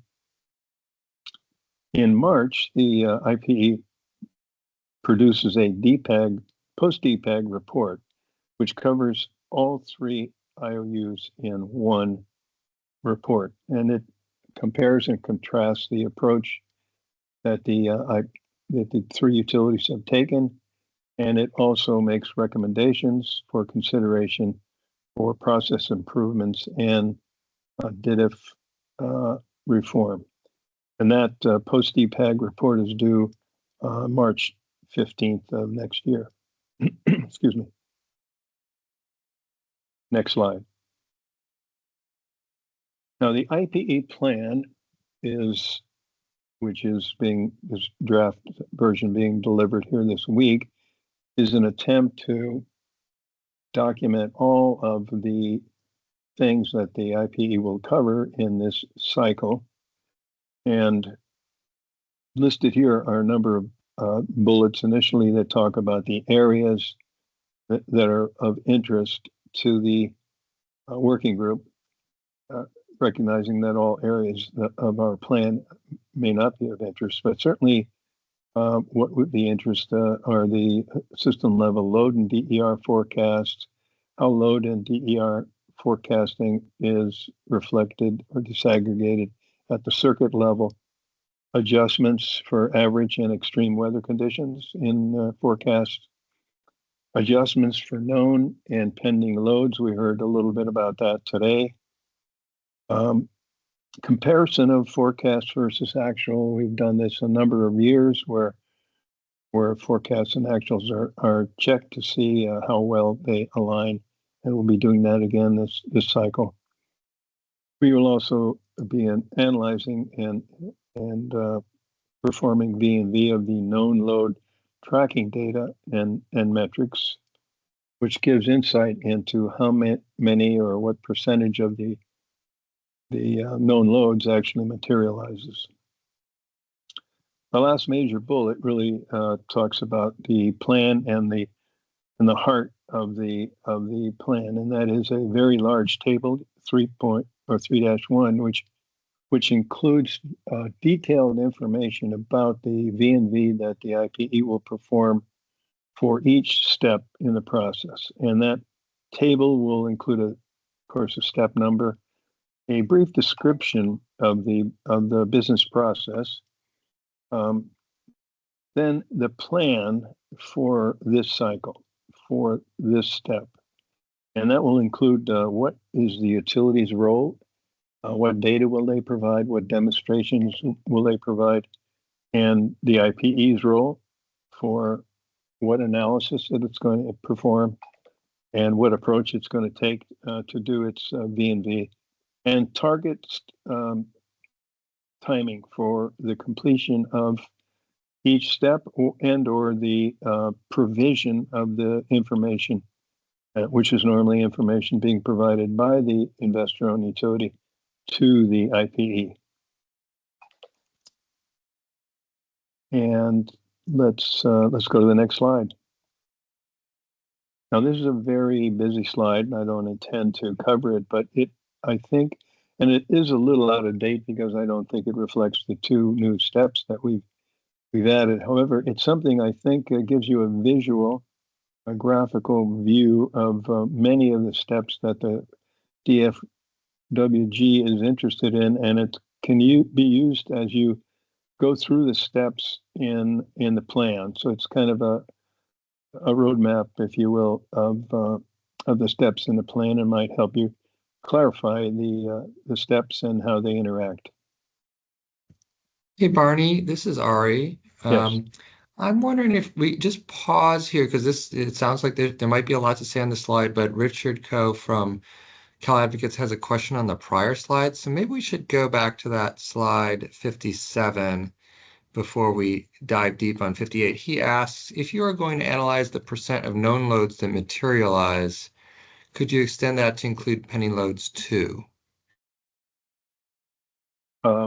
That's certainly a possibility, and it would seem we have our recommendation is that included in our post-DPAG report, as well as in individual utility reports, is that any load assumptions like pending loads that are used and can result in needs and projects should be tracked similar to known loads. So that's our recommendation.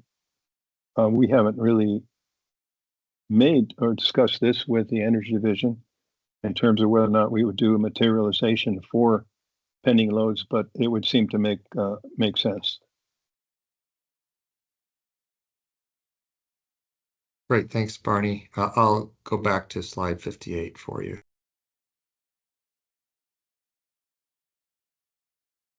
Okay. Well, again, we could spend a lot of time looking at this slide, but basically what we have is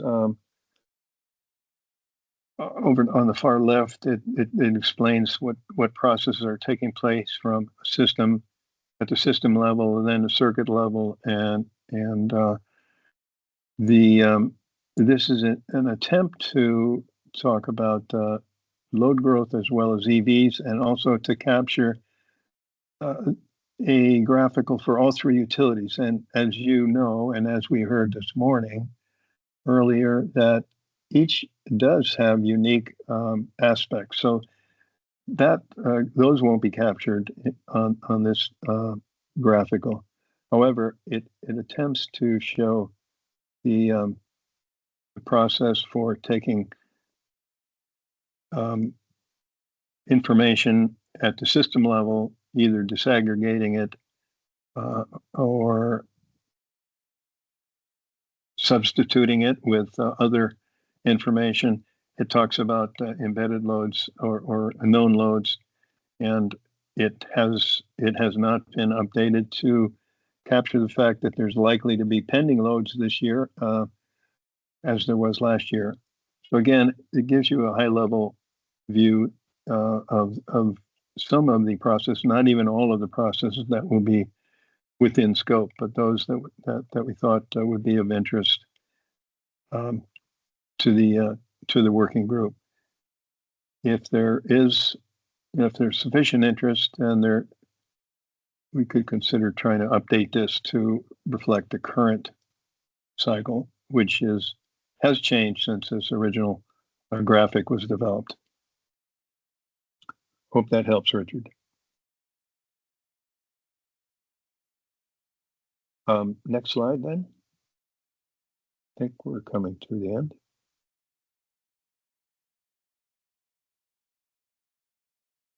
Let's see. I have to get back. I have to get your slides back.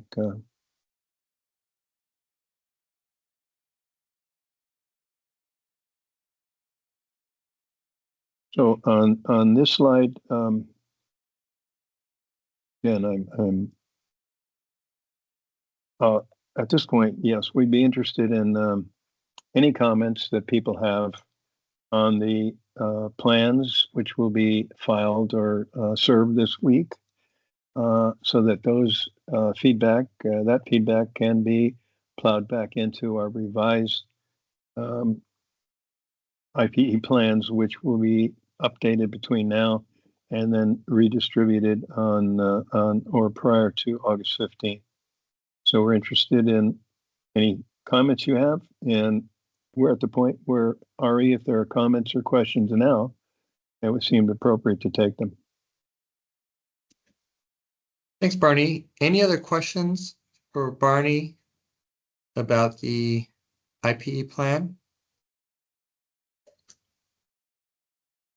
Okay.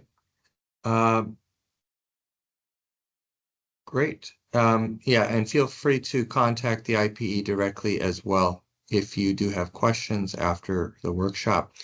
We're going to be moving on to one last section of the presentation now. So yes, again, thank you to Barney for presenting on behalf of IPE. The last section is on the joint IU forecast scenario proposal for 25-26.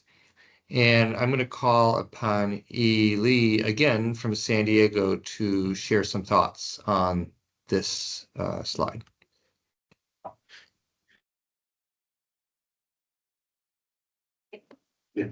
Thanks, Ari. All right, as I presented earlier at the beginning of this presentation, the demand selection letter for the IPER components that we plan to use for the 2025-2026 DPP cycle was submitted a few weeks ago for stakeholder review and comments by June 19th.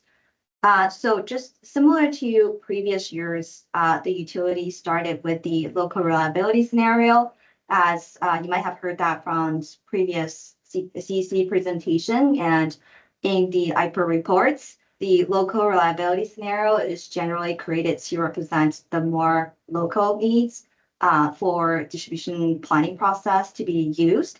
One caveat is that for the 2024 IPER, SDG&E have found that within the local reliability scenario, the AFS 4 scenario does represent a lower forecasted load in the later horizons of the forecast years as compared to the planning scenarios, which has the AFS 3. So one change that from previous cycle is that for this year, we're proposing the 2024 IPER local reliability scenario with the AFS 3 instead of AFS 4, which is different from the other two utility, as you can see on the slides here. But aside from that, for the CEC adopted IPER vintage, like I mentioned before, it's the 2024 IPER local reliability scenario. And for the economic, demographic, and price, the baseline and the behind meter PV and storage low. Additional achievable energy efficiency, AAE scenario 2, and additional achievable fuel substitution AFS 4 for the local reliability scenario for PG&E and SDE, and scenario 3 for SDG&E. And finally, for the additional achievable transportation electrification AAT scenario, it's the scenario 3 as part of the local reliability scenario.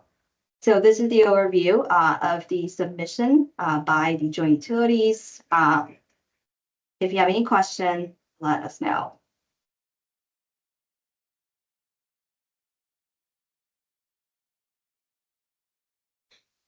I see a question.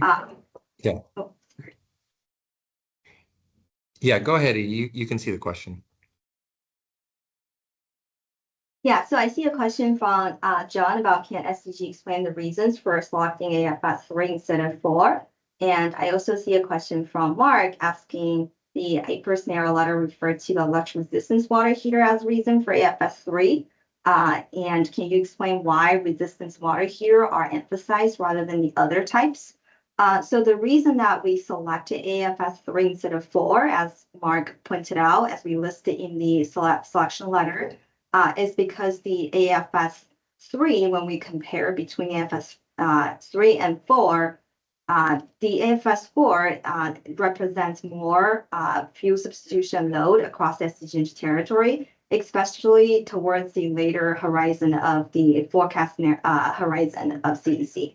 So when we reach out to CEC for just some clarification on what's driving sort of the differences, because this is a difference from previous cycles, they explain that there's a potential, the difference is caused by the electric resistance water heater, which is a relatively low efficiency water heater being used as more in the AFS 4, which is driving the load to be a little lower than AFS 3. So that's why we emphasize that, is because we certainly, as we have alluded to earlier in some of the presentation slides, we don't fully sort of have the visibility into the exact model and assumption used in the AFS model that drives the changes for different scenarios. So we try to get clarification from CEC on what might have driven the changes. And electric resistance water heater is the reason they provided to us for the differences.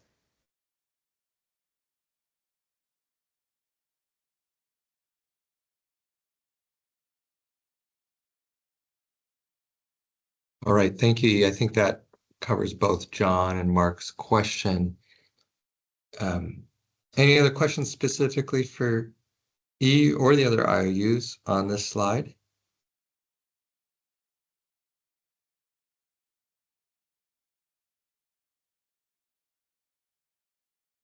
E, it looks like you have another question from Mark. Do you want to take that one?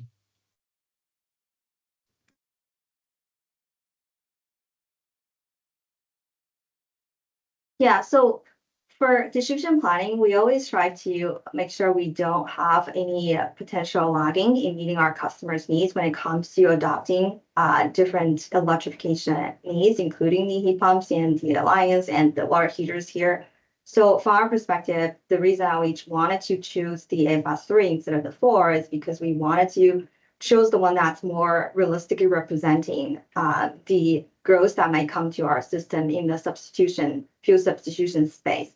We feel like there's a higher risk of underestimating that needs if we go with the assumption that there's going to be a lot more high efficient water heater versus the low efficient water heater, which is where sort of the more commonly and cheaper options available for the customer. So that's why we feel like that's the more reflective scenario to choose for the AFS scenario.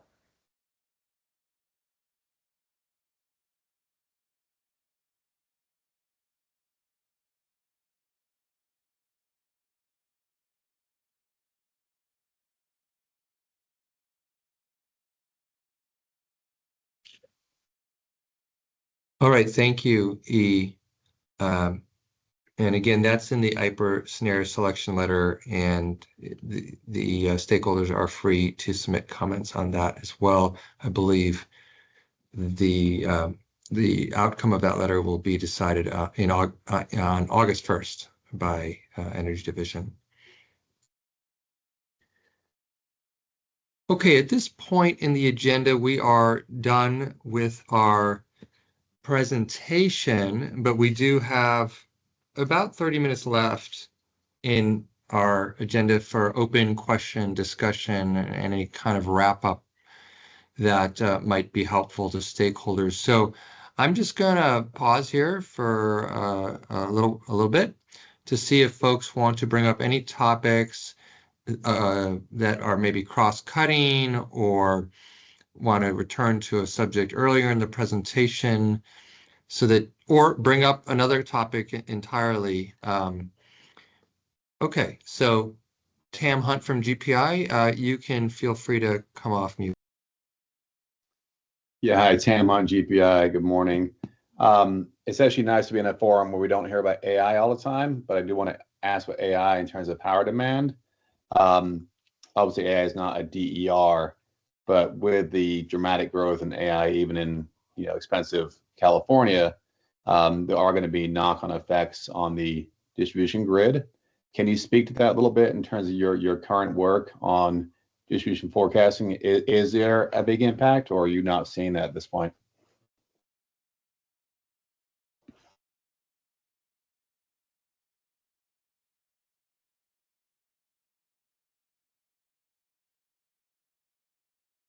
Is that just directed to everybody? Yeah, to the utilities. So for PG&E, I think the majority of the data center load, which we think would come from AI, is going to be transmission. So not a high percentage is expected to be trickling into the distribution system. There are some data center loads in the distribution model, but typically they're limited to feeder size loads like 10 and 20 megawatts, which are significant from a distribution planning perspective. But I think the majority of what we're hearing from large customers are doing this. They're really looking for much larger facilities, and that's going to end up pushing them to the transmission.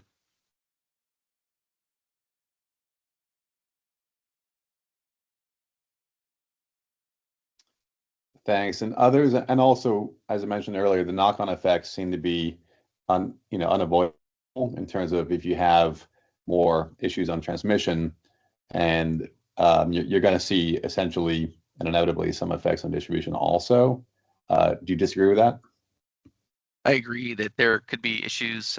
It's largely handled by a different process outside the DPP. So CalISO and transmission planning, they have their own process for taking the IPER forecast and using different disaggregation models. So from a distribution level, we provide the data that from our customers that's rolling up to the transmission, and then the transmission department takes it from that point and they apply the processes that they have. So it's a little bit outside of the DPAG, but I think it's a relevant topic, and I definitely think that AI can pose a risk to the transmission system because of how large loads are. Thank you. And SCE, I know there's been less projected demand for AI data centers in your territory, but can you respond to my question also? Sure. Yeah, I'm going to hand it over to Chris here, my colleague, to respond. Sure. This is Chris from SCE.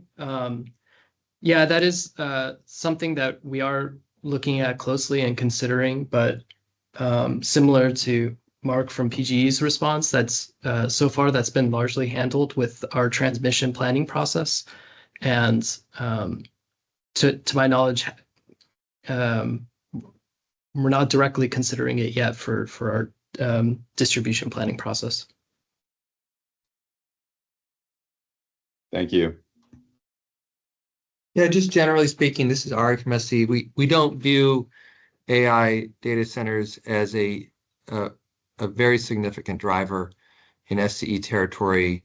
It's just not one of the industries we think is going to be really moving our forecast significantly versus some of the other loads that we've talked about today.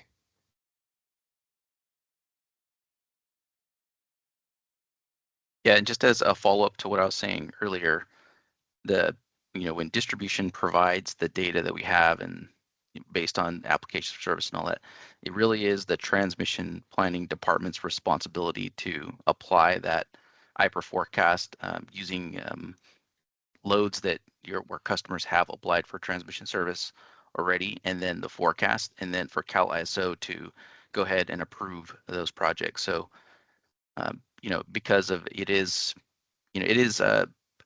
one system, it is handled separately. So, I think kind of those questions about how AI affects the grids are really things between the CEC transmission planning and Cal ISO.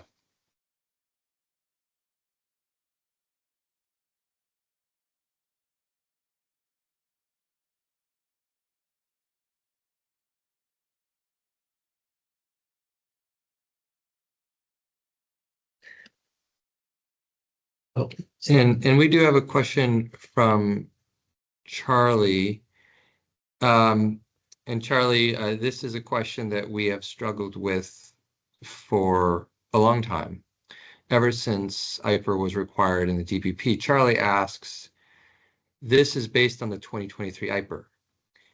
Meanwhile, CEC is preparing a 2025 IPER scheduled to be issued in early 2026.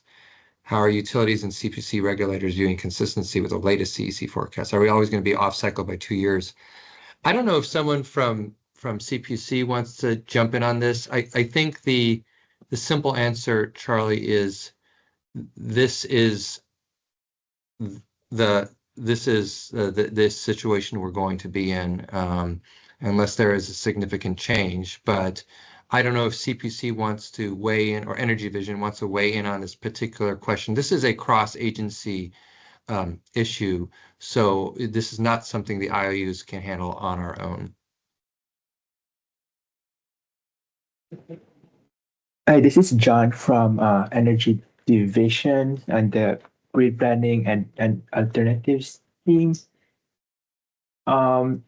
This has been an ongoing issue for a long time, and that we are aware that we are behind by 2 years. So what we have been proposing is to allow the IOUs to be able to kind of predict some load growth that are beyond the forecast in the IPER. Because, for example, we are expecting increased load growth in different areas, like for example in EVs. So we are allowing the IOUs to provide us their explanation for increased load growth that they can present and add to their GNA duper that's beyond the IPER forecast.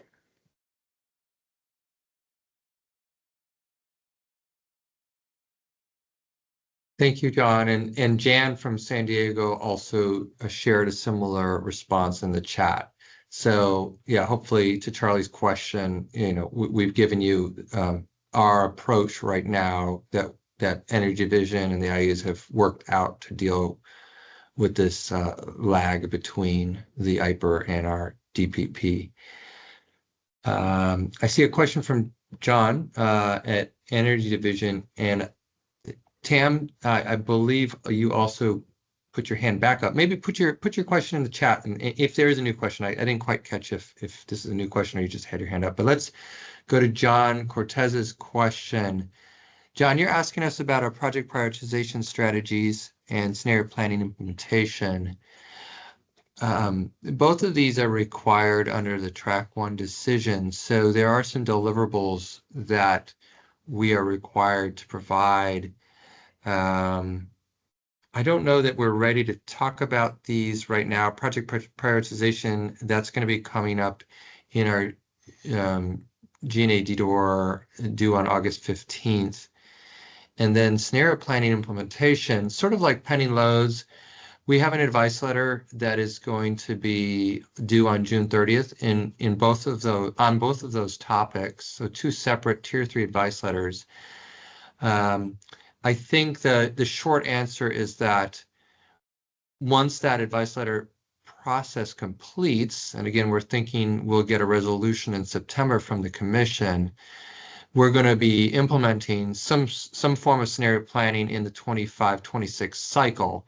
And then this meeting, 1 year from now, we'll be looking back on that and discussing a little bit more how we actually implemented scenario planning. But I don't know if I can say too much about it at the moment, other than what was already shared in our scenario planning workshop on April 22nd, where each of the IUs provided some insights into their proposals.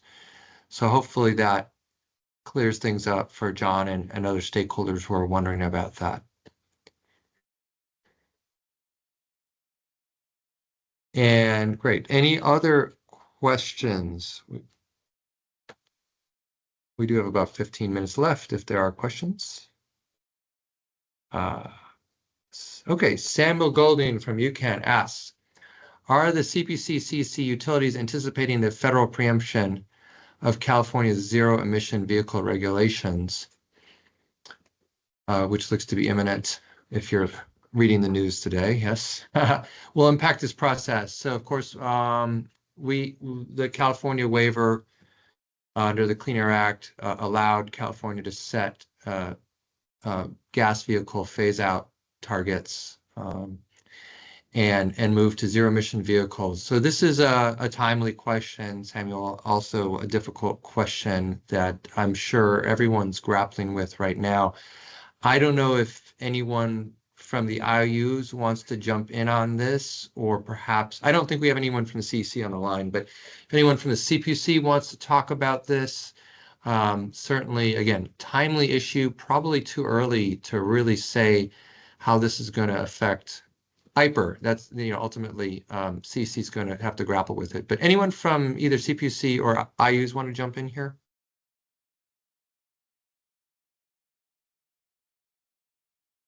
For PG&E, this is not reflected in our current forecast. DFWG is based on a forecast that we made in the fall of 2024. So this media was not out at that time. Considering future forecasts, the development, as the facts materialize, could influence. But to today, there hasn't been any changes in the last forecast, and there's no proposed changes in the next forecast.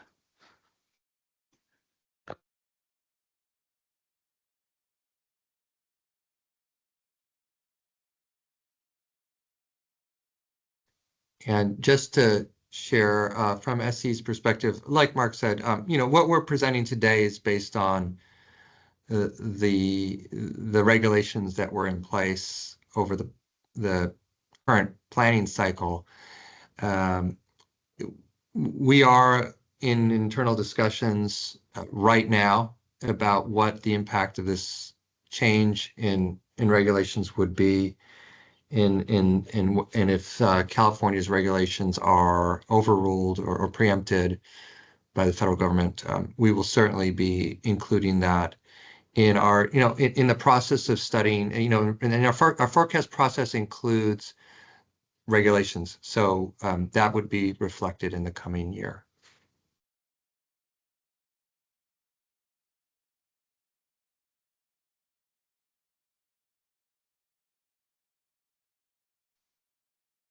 Hi everyone, this is Eve from SDG&E, just speaking for SDG&E's process here, specifically for our medium duty, heavy duty forecast. As my colleague Anderson mentioned earlier, we always are reviewing the forecast input assumption as we refresh the forecast to make sure we have the most up-to-date data. So in reality, like it's a balance when it comes to like the adoption impacts by the different policies on the federal level and on the state level. And we also expect we'll have to consider, how does that impact like the near term loads, and how does that impact the midterm and the long term, because there's constantly administrative changes and different policy directions that come down. So all that being said, we'll be considering that and refining our models and data as we continue to update our methodology and our forecast for medium duty, heavy duty.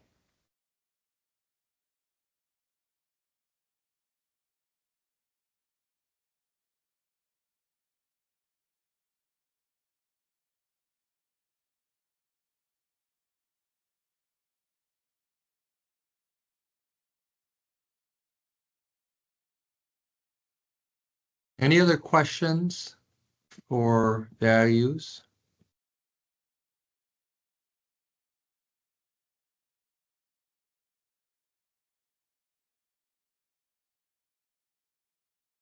Okay, I see John Cortez from Energy Division is asking for any updates on using bottom-up data to estimate load growth.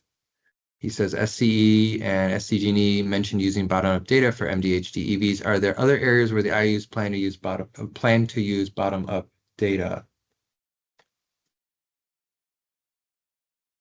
Yeah, this is for Chris from SCE. Not to the extent that we have considered it for medium duty, heavy duty vehicles, but I think that's the category of known loads and pending loads is the aspect of the forecast where we are considering the bottoms up project level data that we receive. This is Ari from SE. MDHD was sort of unique in the sense that it was a quickly developing area of load. And so that's why bottom-up data was so critically important for properly forecasting MDHD.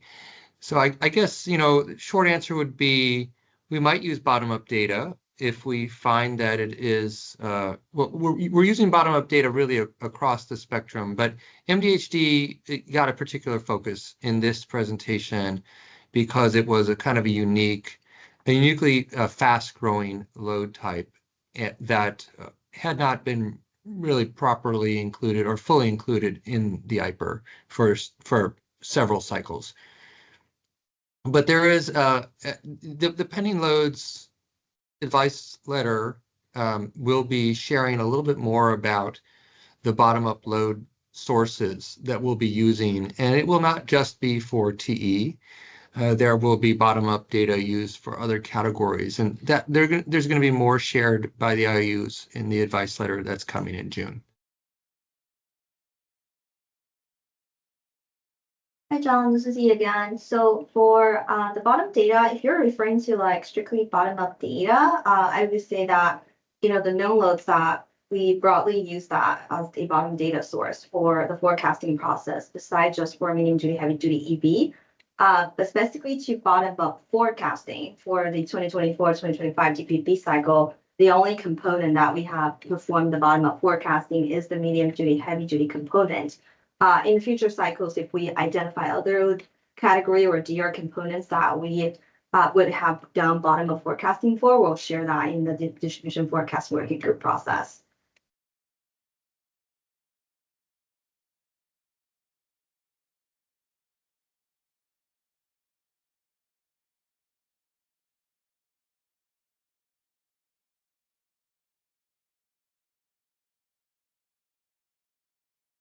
And Mark shares in the chat that federal changes to EV incentives may also impact EV adoption. So that's true too. So separate from any preemption of California's ZEV mandate, there's also the financial incentives that appear to be ending early for EVs. So yes, Mark, correct. We would also need to consider that in terms of adoption of EVs, both federal and California regulations that are changing. So thank you for raising that.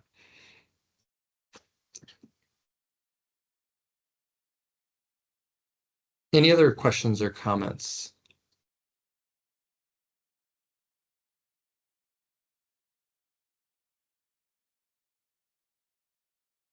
All right. I think I'm going to stop sharing at this point. We've gotten through our presentation. As a reminder, this was recorded and I will be sharing the recording with Energy Division. At this point, I am going to stop recording and end the workshop. Any other comments or questions or concerns before we stop and the recording and end the workshop for today? All right. Thank you, everybody.